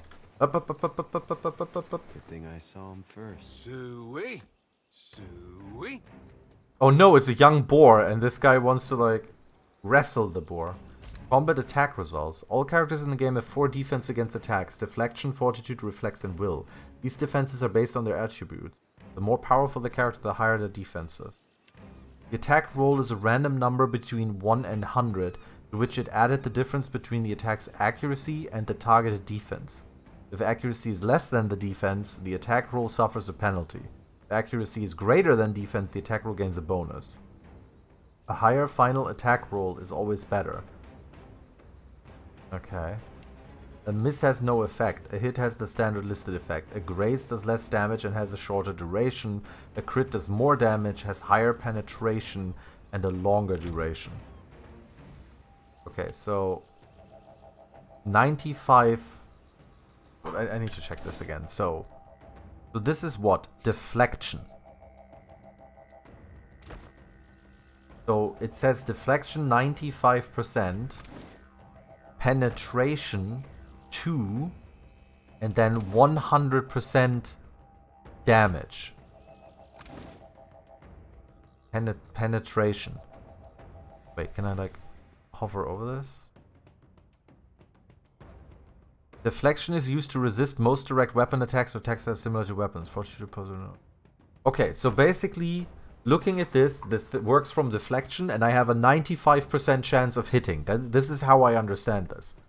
I would do 100% damage because I need 2 penetration to penetrate this thing's armor. And I have a penetration of 7, which is really good. So if I enable this needle strike, it increases my accuracy. It doesn't seem to increase my accuracy by a lot.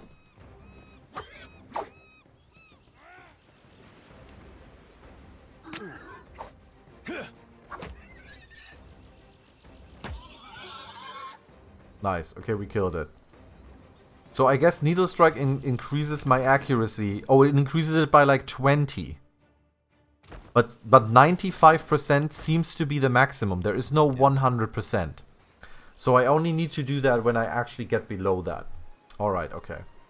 So we killed the Porky. Did I get anything out of that? I don't know. Apparently I heal after battle.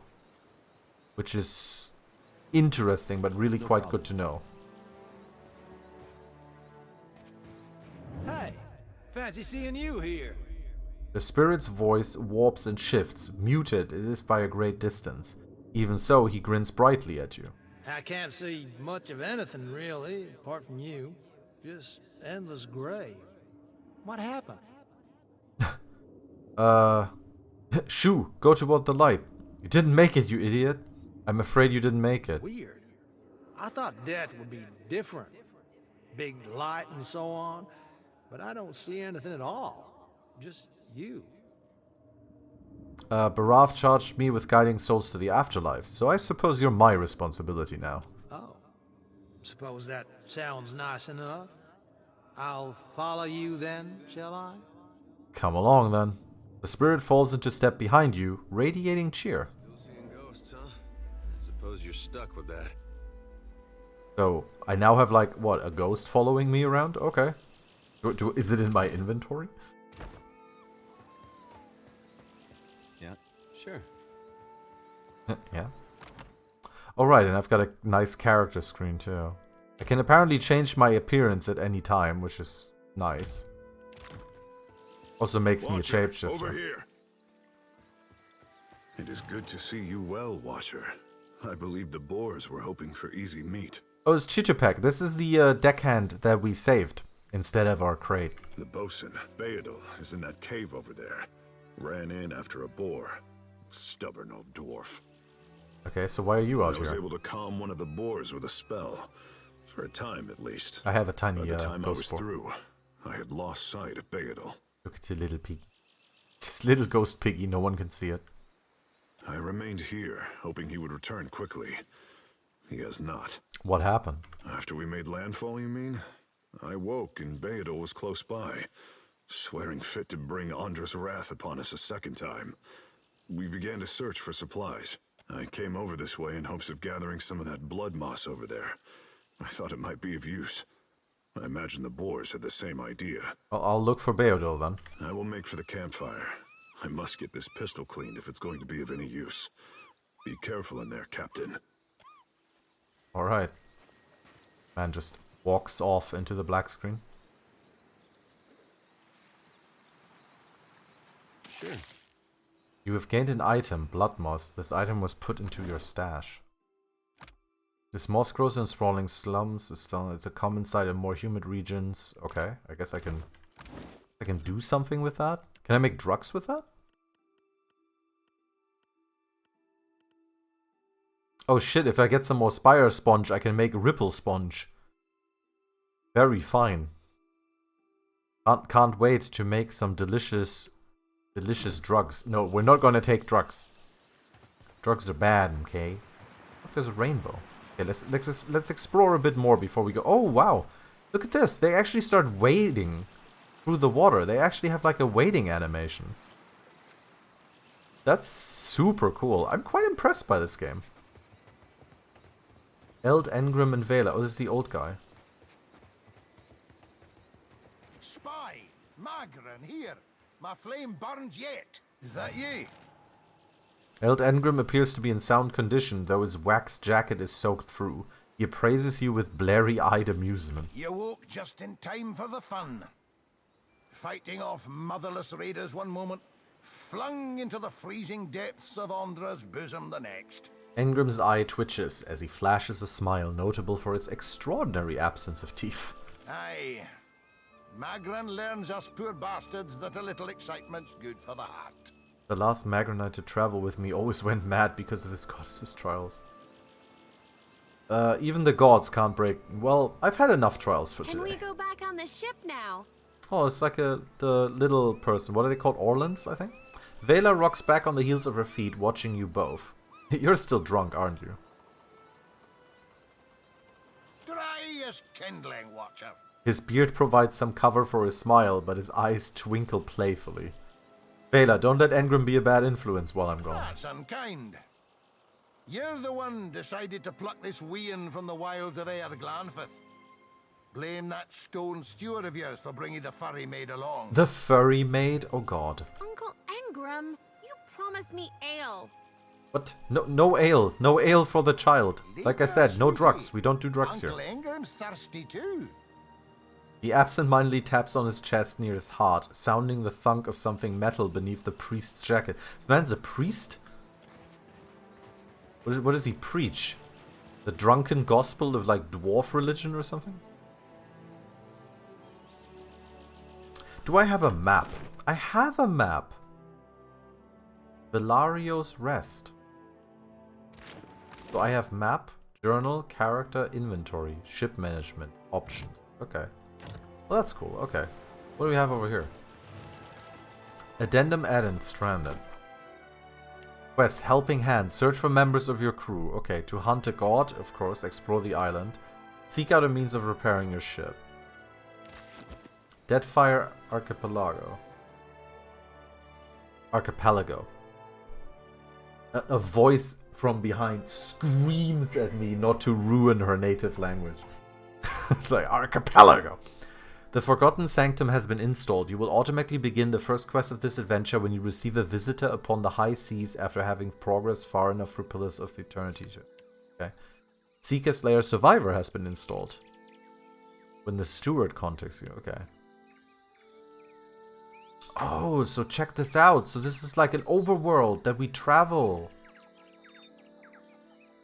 And I can't zoom out further, and there's apparently something all the way over there. I don't know. Okay.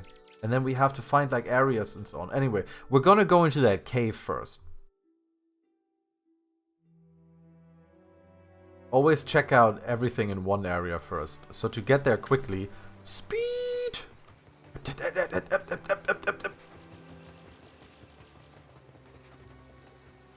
They just wade through the water. It's so funny. Alright, into the sea cave we go.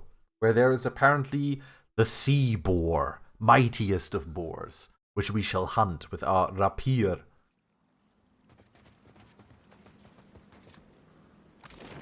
The sea cave. Stealth. Press the stealth button in the lower center of the screen or use the alt key to have the selected characters enter or exit stealth. My eyes are peeled. Okay. Everyone's sneaky. This is very dark. I can't see anything. I guess we're not the first to head this way. Well, didn't we hear that one of our guys went in here? I don't know. Why not? A torch. Art tack. Ship crew morale -1. They really don't like normal stuff, do they? Quickly and quietly. Ox cap.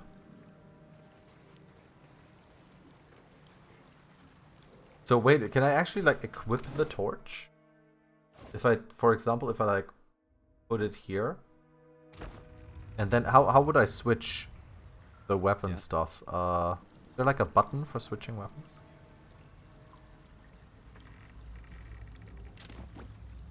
Aha. Got it.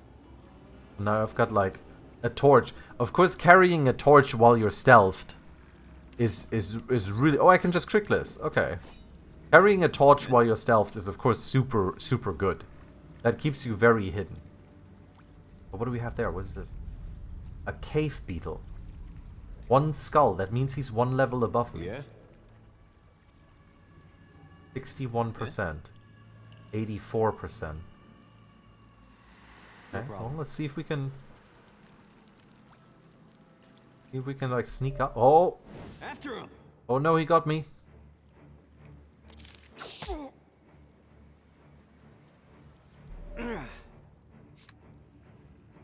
Knockdown.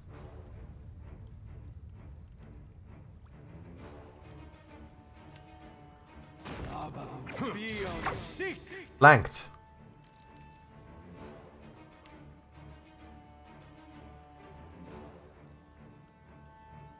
Does this man have his AI on? Can I change AI? Yeah, I can turn AI on for him so he actually uses his spells. But then do I want that is the big question. What does he have? Block. If I swing the saber with great arc and start gain penetration. Do I need that? No, I don't need penetration. But I could like try and block him. Talk to Ada. Yeah, no. Shoves an enemy with enormous force, knocking them prone and causing damage. Let's try that out. And no, you are gonna switch weapons.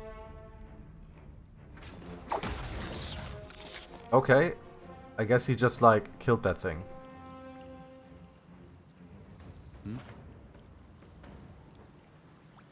Okay, we're gonna get rid of this torch. I don't want. And this seems to be, the scepter actually seems to be like a ranged weapon. So that is pretty cool that it's a ranged weapon. We're gonna keep this from. Yeah. Larvae. Oh yes. Definitely what I wanted. Those delicious larvae. I definitely gained health again, so you do seem to... Good thing I saw him first. Oh boy. Oh, combat start. Okay. Each character has their own ability bar that holds all of their active abilities. Use an ability, click it. Some abilities automatically target the user. Some abilities target. If your area of effect is displayed as 2 circles, one larger than the other, friendly characters caught in the margin between the circles will never be harmed by it. It is always a safe zone. Interesting. Most abilities draw power from a resource. Barbarian, etc. draw power full at the start of every combat. Each ability subtracts a cost from that resource until it is exhausted. Unlike barbarians and fighters, druids, priests, and wizards do not have common resource pool. Instead, in each fight, they can cast a number of spells from each spell level. Chanters, ciphers, and monks start with a fraction of their total resource pool and must build it up. Each class gains their resource in a different way. Unlike all other classes, they can continue to replenish their resources throughout a fight. Interesting. So I actually need to be kinda careful with my abilities. So here's a skeleton. That is actually 130% crushing damage. Now here's the question, is he gonna like attack this thing in melee now? Or is he gonna shoot it with whatever? No, he shoots it. That's good. You're gonna knock... Oh no, you're not. No. No, you're good. You're good. How do I stop you from doing that? Do I just press... Can I stop you doing this? Can we cancel this? How do I cancel? Cancel. There you go. Okay, good.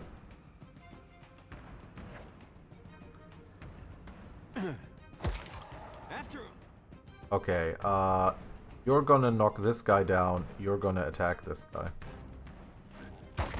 And then we're gonna... Yeah, he's got block on though.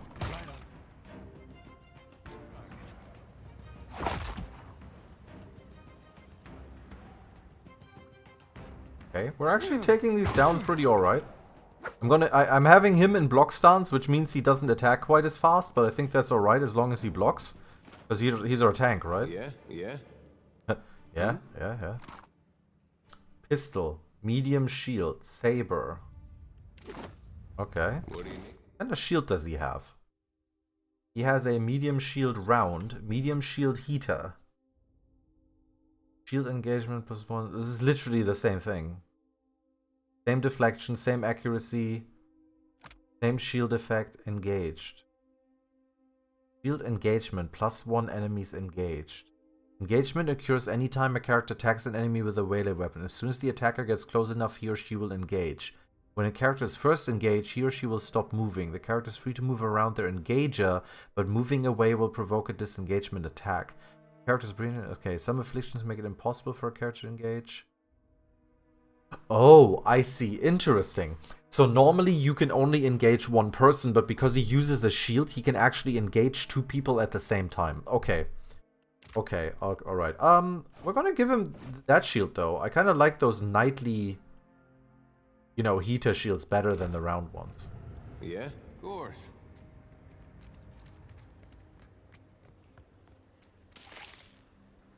You don't actually have to be very close to stuff, I noticed. Lockpicks, golden soul, and waterlogged note. Still no sign of bandwidth. How much longer are we gonna wait? The wet's already ruined half our take. And get your stinking construct under control. It's been hanging out by that crystal. I swear it's been giving me the eye. Okay. Well, we know what we're gonna be running into, huh? Pretty good, huh? Lockpicking. Klyka's mechanics. Lockpick cost 3 in stash 5. You want to pick the lock. Yes. There. Done. Valian frock coat. Recovery time plus 0%. That is so red mage, I can't even. No, wait, no, wrong man. Oh my god, that is beautiful. It has worse armor rating, of course, and it doesn't protect from crush or freeze. But this is so unbelievably red mage, I absolutely adore it. And it also means we have even faster recovery time. So that's wonderful. There's not enough for everybody. Yeah, sure. And then wait, there was a... We're gonna give him... What does this do? Concentration, health restored. Stun bomb. Hey. There's a lot to this game, isn't there? Like, we're not even, like, properly into the game yet. Gonna be lots of quick saving here, though. Gonna scum this.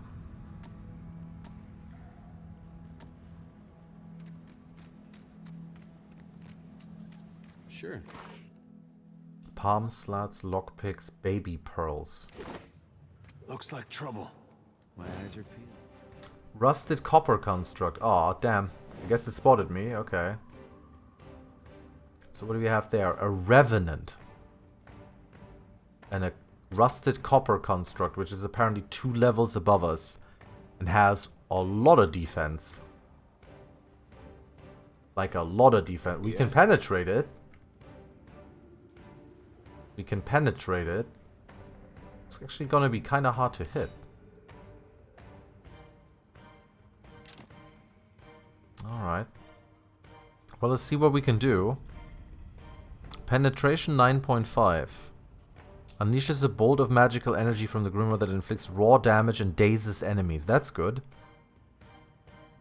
Crush or corrode damage. Now that can only be good. Let's do that. And then have our boy here. See if we can knock that down, maybe? Wait, I need penetration. If I can increase penetration, we're gonna do more than 100%. Let's go. The first game was already quite big. This one's supposed to have a lot more happening. Okay. Nice. And then we're also gonna be using... We're gonna be using this on the Revenant.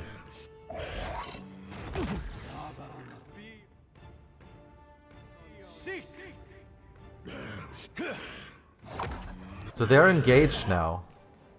Which is kinda nice. We should come to the wedding. See if we can knock down the Revenant. The Revenant seems to be a zombie. Wait, why are you not engaged with me anymore? Alright, anyway, well... Then we go with this. And we're gonna enable needle strikes so we can hit you better.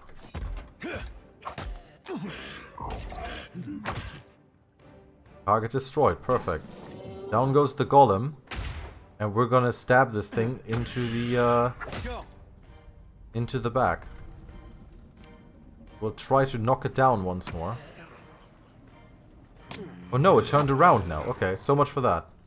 Anyway, we seem to be doing alright with the whole rapier thing, so... What's a metal killing machine doing out here by himself in a cave anyway? Bestiary. Defeating creatures will progressively unlock their entries in the bestiary. As you unlock more information in the bestiary, you will be rewarded more experience. Thoughts? Bestiary? There's no A. I'm being shouted at from behind again about native language, but this time I win, I believe. Why not? Take a poll. Okay, we're taking a poll in chat for all you native English speakers. Is it bestiary or is it bestiary? I say it's bestiary because there's no A. There's no actual beast in there. But I'll leave it up to you guys. Leave it to me. A dozen paintings, mildewed and worthless, line the wall amongst broken bottles and rotting wood. As good as it smells at this point. Yeah, we broke up the engagement, poor thing. Another wand, cannon shot, arak. Nice, yeah, you bring some alcohol, the morale goes up, very fine. Ink harp. Oh shit, what happened here? Well, that's gonna be hard to clean. Bloody handprint right here, lots of blood on the ground. A sack with a scroll of fan of flames. Ring of minor protection. Well, that's good. No pedophiles can get close to you when you wear that.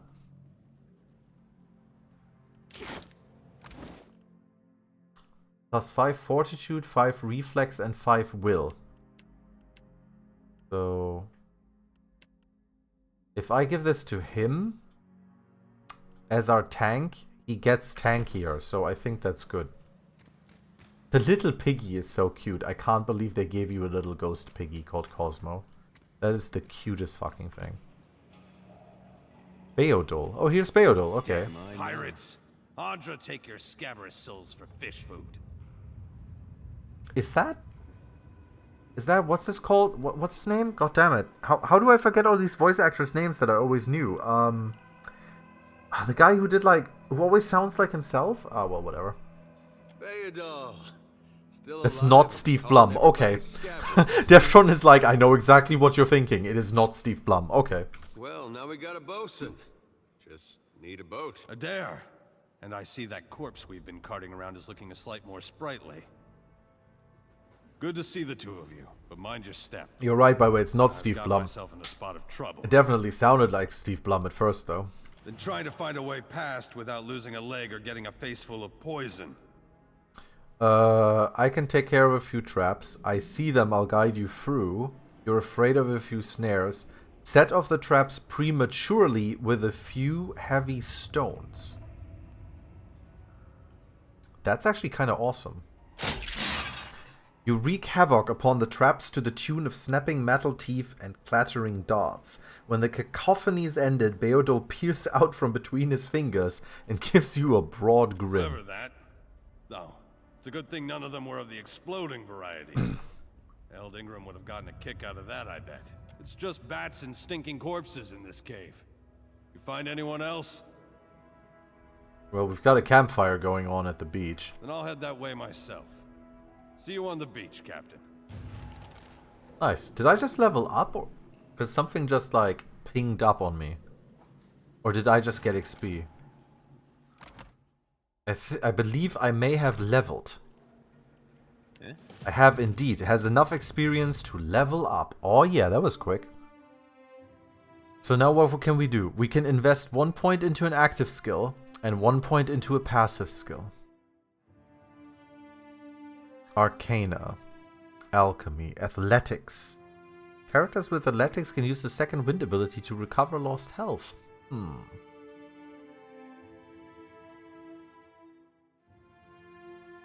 Yeah, I like athletics. Let's get some athletics. And then for passive skill, Intimidate. Intimidation is kind of cool. Bluffing is always good. Diplomacy. Diplomacy is good because, like I said, red mage and so on, you want to be like on the side of justice. You don't always want to smite people or so on, because you might get into a lot of situations where, you know, there's no one to smite. So we're going to put a point into diplomacy. Choose an ability for one class. So the wizard or the rogue. Crippling Strike. The rogues attacks their enemy's ability to move around. We can choose a passive too. Use the rogue's ability to approach unseen, adding additional bonus damage to the weapon attacks when the target's flank or affected by... Oh, we should have actually used that. Alright. Dramatically increases damage done from stealth or invisibility. When critically hit, the rogue briefly becomes immune to engage. Gain an additional weapon set. Gain scaling effectiveness in unarmed attacks. I think Crippling Strike is good, because we can cripple an enemy and then use the escape to get away from them. Oh wait, what? No, I didn't look at the wizard yet. This we have from a grimoire. This we already have. Overwhelms anyone in the area effect with a brilliant, bewildering pyrotechnic display. Creates a duplicate of the caster to distract enemies, granting the caster high deflection bonus.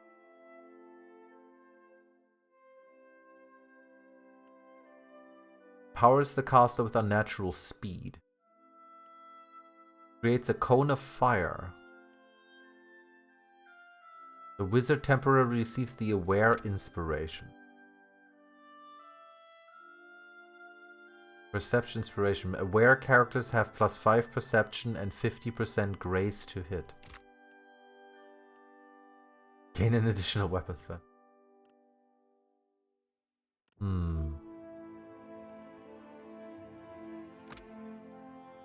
Nimble. +5 dexterity, +100% stride. What is stride? Is stride like walking speed? Like movement speed? I take it. I take it is. Let's get Fan of Flames for burning damage. That's kind of cool. And I guess we gain 7 health and so on. We just automatically gain that.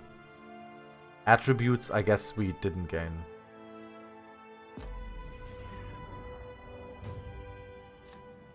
Alright, and now this man leveled up.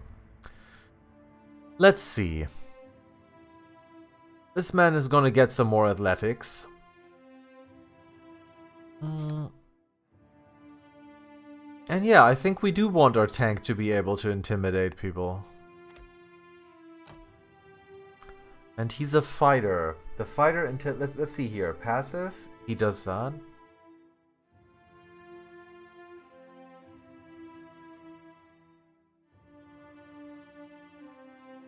Shoves an enemy. Oh, we already have that. Okay. The fighter intensely focuses on their training, gaining the Aware Inspiration. This is like Aware again. +5 perception. 50% of graze is converted to hits. Okay. +15% stride. +5 defense when disengaging. Stride represents how quickly a character can run in combat. Yeah, okay, so it's combat speed. Well, we're gonna get Disciplined Barrage, so.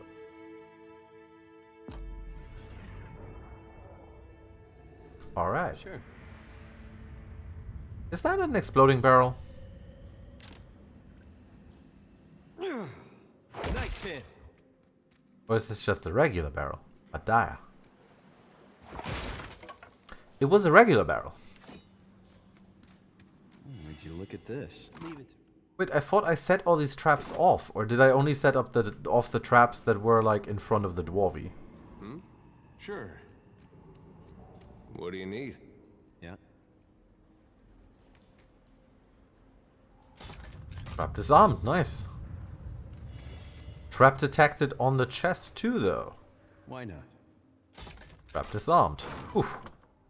A breastplate, medium armor, and Tar on Ratara.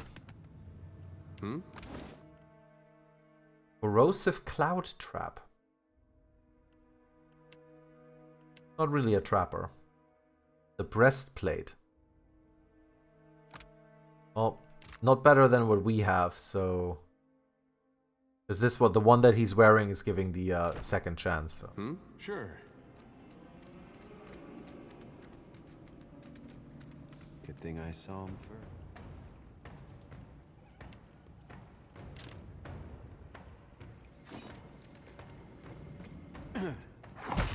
Got him. Wow. Okay. Yeah? Guess we just kind of instantly killed them. Is there another one? Sure. Crossbow, Principi leather armor, and Principi head. I'm sorry, I love this armor that we have too much. A warhammer.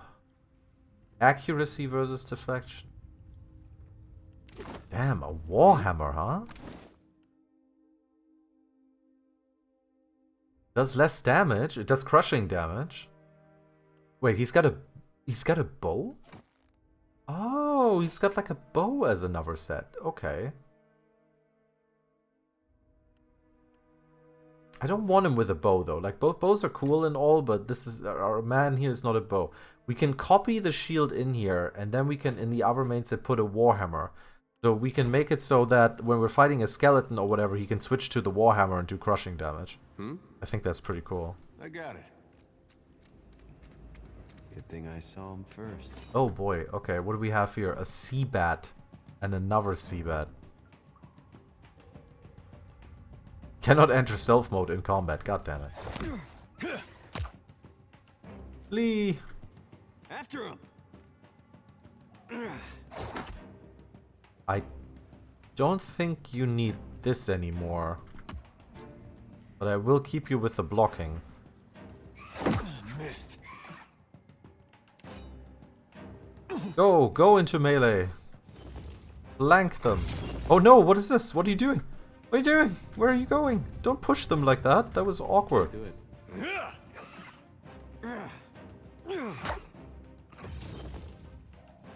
Got it. Wait, so why is it now engaged with me?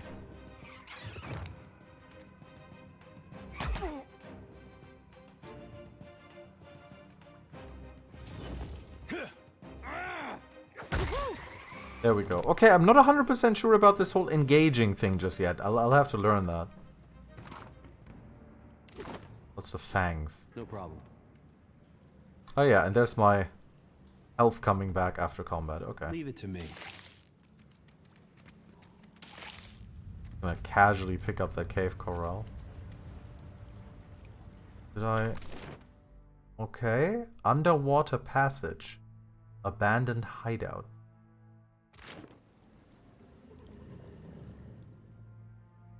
The waters here glow an eerie blue, and the cave glistens with reflected light. You can just make out an opening in the cavern wall to the northwest where the water flows onward. The tunnel seems to extend a short distance before turning sharply, but you cannot see where it leads. Athletics. Send someone to scout ahead for air pockets. Yeah, let's do that. He is definitely better in that than we are. Ader sets out at a good pace, cutting through the water with confident strokes. Nearly to the far side of the tunnel, Ader finds a space to come up for air. With a place to rest along the way, the swim should be more manageable. So, Athletics 1. Swim through. Watcher only check. Air pockets provide a much needed reprieve as you make your way through the cramped waterway. You make short work of the journey. You come up into what appears to be another, smaller cavern, where sunlight streams in from an opening in the stone. Interesting. So now we're like over here. And that brings us to another area here outside. Oh, would you look at that? And there's a dead person too. It's always dead people. Told him not to bring that thing in there. Didn't like the look of it one bit. But no one daren't speak poor of his precious animancy tech. Animancy is the science of soul manipulation, a field both controversial and relatively new. Banned in some nations like Adir, but permitted in other countries like Durwood and the Valian republics. The ghostly figure paces the length of the small outcropping with quick, deliberate steps, muttering to herself all the while. A long cape flaps with a wind that blows from the in-between. Special gift from his contact, he says. Now it's acting all weird. Gives me the damn creeps. I love how all the feel it pirates too, are right? British. Like it's looking straight through you? She turns piercing purple eyes on you. She shakes her head and resumes her pacing. Came out here to get away. Couldn't stand it staring at me anymore. Then... Oh, my memory's fuzzy.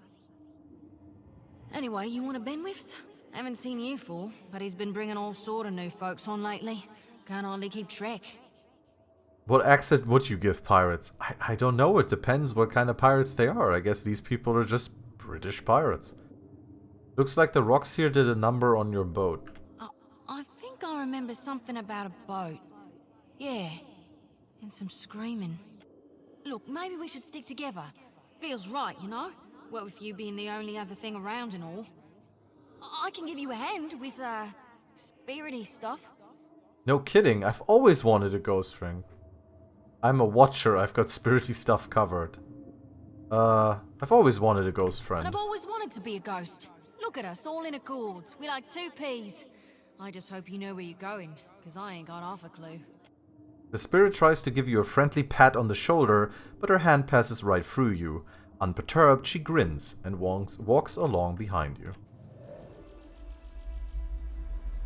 So I'm basically just taking these ghosts with me then. But I can't actually like interact with them. A foul briny stench rises from the sodden crates, their contents rotten. Very cheerful ghost though, yeah, I always wanted to be a ghost.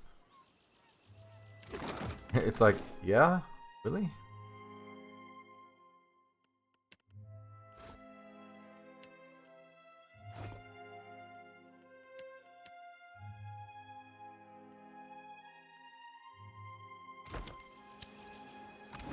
I still wonder if I put this like in the offhand. If we're like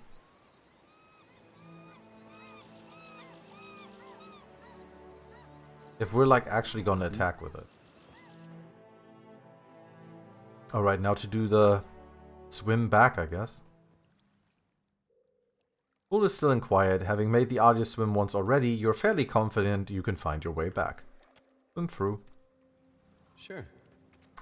Now, I think there might be something here in this abandoned hideout, actually, that I might not have seen. Up. Everybody's sprinting. Everybody's sprinting. Up. But I think not. I think this is like everything. Yeah, it's just a name for this. Okay. Well, I guess we're done in this cave, so... Let's get out of here! Quick save. It's called a quick save because I'm doing it in fast forward. Haha!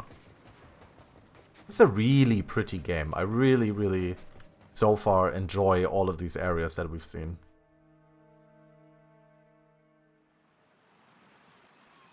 Alright, what do we have up here? Oh, it's another ghost. There's nothing for miles. Okay, you don't want to... Isn't there supposed to be a light? You don't want to come with me then? Alright. Oh, and that's the cave that we came out of, yeah, the sea cave. The Defiant, the campfire cave. I'll boil up some water. We'll have a spy at that leg of yours. What a mess. We'll be needing help getting the Defiant off the ground. You know anything about this place? We got turned around in that storm. Hard to be sure just where we are. What do we do now? Not much chance of us moving the ship on our own, but we're in charted waters. There's bound to be a town nearby. Alright. They warned me strange things would come following you, Watcher. Magran gives some of us simpler trials than others. Wait, question. If I open the map, can I just, like, leave? No, okay, I do have to go to the actual exit. Your party before venturing forth. I wonder who that lady is who's, like, reading the subtext and so on.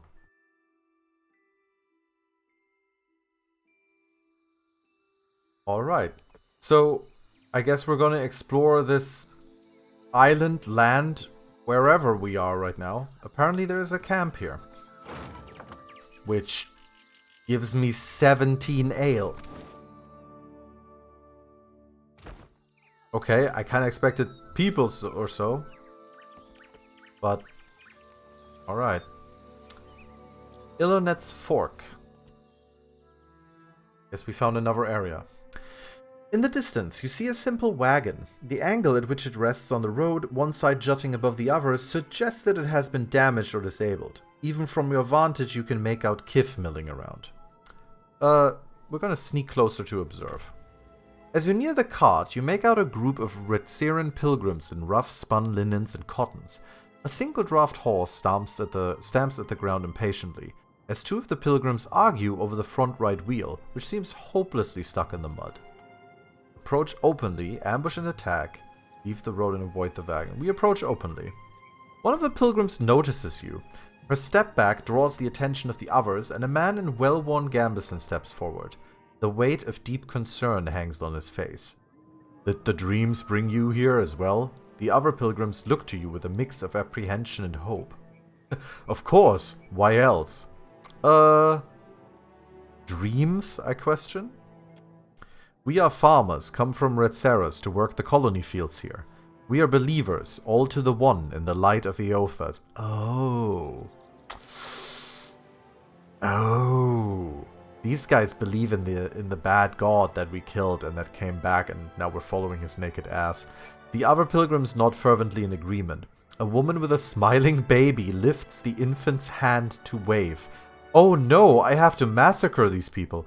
No, we won't. We've been having dreams. 3 stars sailing through the sky, piercing the black of a storm cloud. Figured it must be him, Eothas, calling to us. So we came here, to the place we saw in our dreams. The pilgrims look around, matching their sleeping memory to the present. We saw the giant pass, with 3 stars on his brow, but... He sighs and gestures to the wagon stuck in the mud. Sad to say, we could not follow him. Wheels stuck as stuck gets. None of us are strong enough to lift that corner up to get something under it. More than one of us tries, and we just get in each other's way. The other pilgrims nod and stretch, suddenly remembering their aching bodies. Hand over whatever valuables you've got, or you'll be meeting Eothas sooner than you'd thought. I mean, they believe in this god, which we know is clearly... I mean, we actually don't know if he's evil or not. We kind of have no idea what he's doing, but he did kill us and a lot of other people and destroy our castle. But that doesn't mean these are bad people. So let's see if we can help them. A brief inspection reveals that the wagon is undamaged, but the wheel is stuck fast in the mud. We have some wood, the old man says as he gestures to the back of the wagon. If we can get the wheel up, we can slide that neath it. Inside the wagon you see several planks of wood. A small box of valuables sits to the side. One of the younger Dawnstars looks at you, eyes wide. Reckon you can lift it? So we could attempt to lift it. We could attempt to steal the strong boss. Let's attempt to lift the corner of the wagon. He's actually stronger than us. Okay. Adair squares themselves to the wagon's corner, squats deep, and rests the wheel up from the mud with a grunt. See, this is I as a SnowRunner trucker driver, I need to help people who are stuck in mud. A young Dawnstar stands in shock for a moment, reacting just in time to thrust a thick board beneath the wheel. It takes the better part of an hour to lay down a safe path for the wagon to roll free of the mud. The laboring Dawnstars glisten with sweat, but laugh happily as they sing songs of praise for Eothas. Results: 2 hours passed. Smiling, their leader presses a small pouch of coins into your hand. We appreciate the help. Without you, who knows how long we would have been stranded out here. They begin to prepare their wagons as you take your leave. You have gained an item, 15 silver pfennig. The item was put into your stash. Okay. The old man calls out to you as you go. Take care of yourselves and your soul, traveler. Whether you came for Eothas or not, we know in our hearts that he has come for us. Yeah, maybe in more ways than you think. Alright, so you have like these little interactions on the map too. Do I have to make like camp or something? Party management. Follow camera. What do we have here? Trees. You got fresh fruit. Upoho Waro Woods. One level above me. Port Maye. So there's a port city here. Let's explore over here, shall we?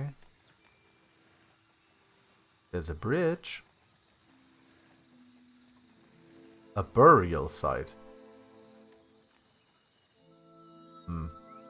Let's visit civilization before we visit a burial site where who knows what could happen.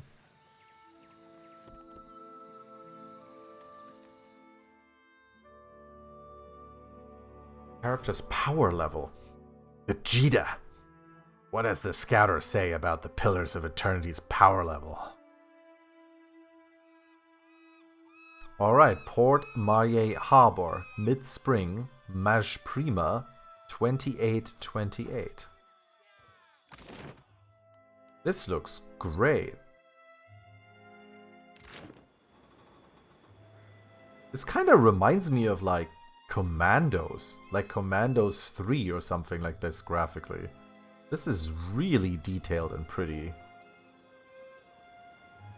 Alright. Well, we successfully saw the credits once. So, you know, we're already on our second playthrough. We fought pirates, crashed on this island, I guess peninsula island. It's probably a big island. Got through some stuff, killed a couple of enemies, leveled once with our first two characters, and we made it through to the first piece of civilization that we found, which is a port. I think this is a good place for us to stop for this time. I am very, very much looking forward to this man walking up to me and asking me weird questions about the gods. But no, I'm very much looking forward to playing more of this game. This is really, really great so far. I'm very much enjoying this. So I hope you also look forward to more of this, because this will be a lot on stream. Thank you everyone for watching. I hope you had fun. I hope you enjoy these adventures. I hope to maybe, if there's at some point with crafting or maybe like items, like maybe you can like name weapons or something like that. That would be cool, because then I could name weapons after you guys, which would be awesome. But we'll find out. Anyway, once again, thank you for watching, and I hope to see you next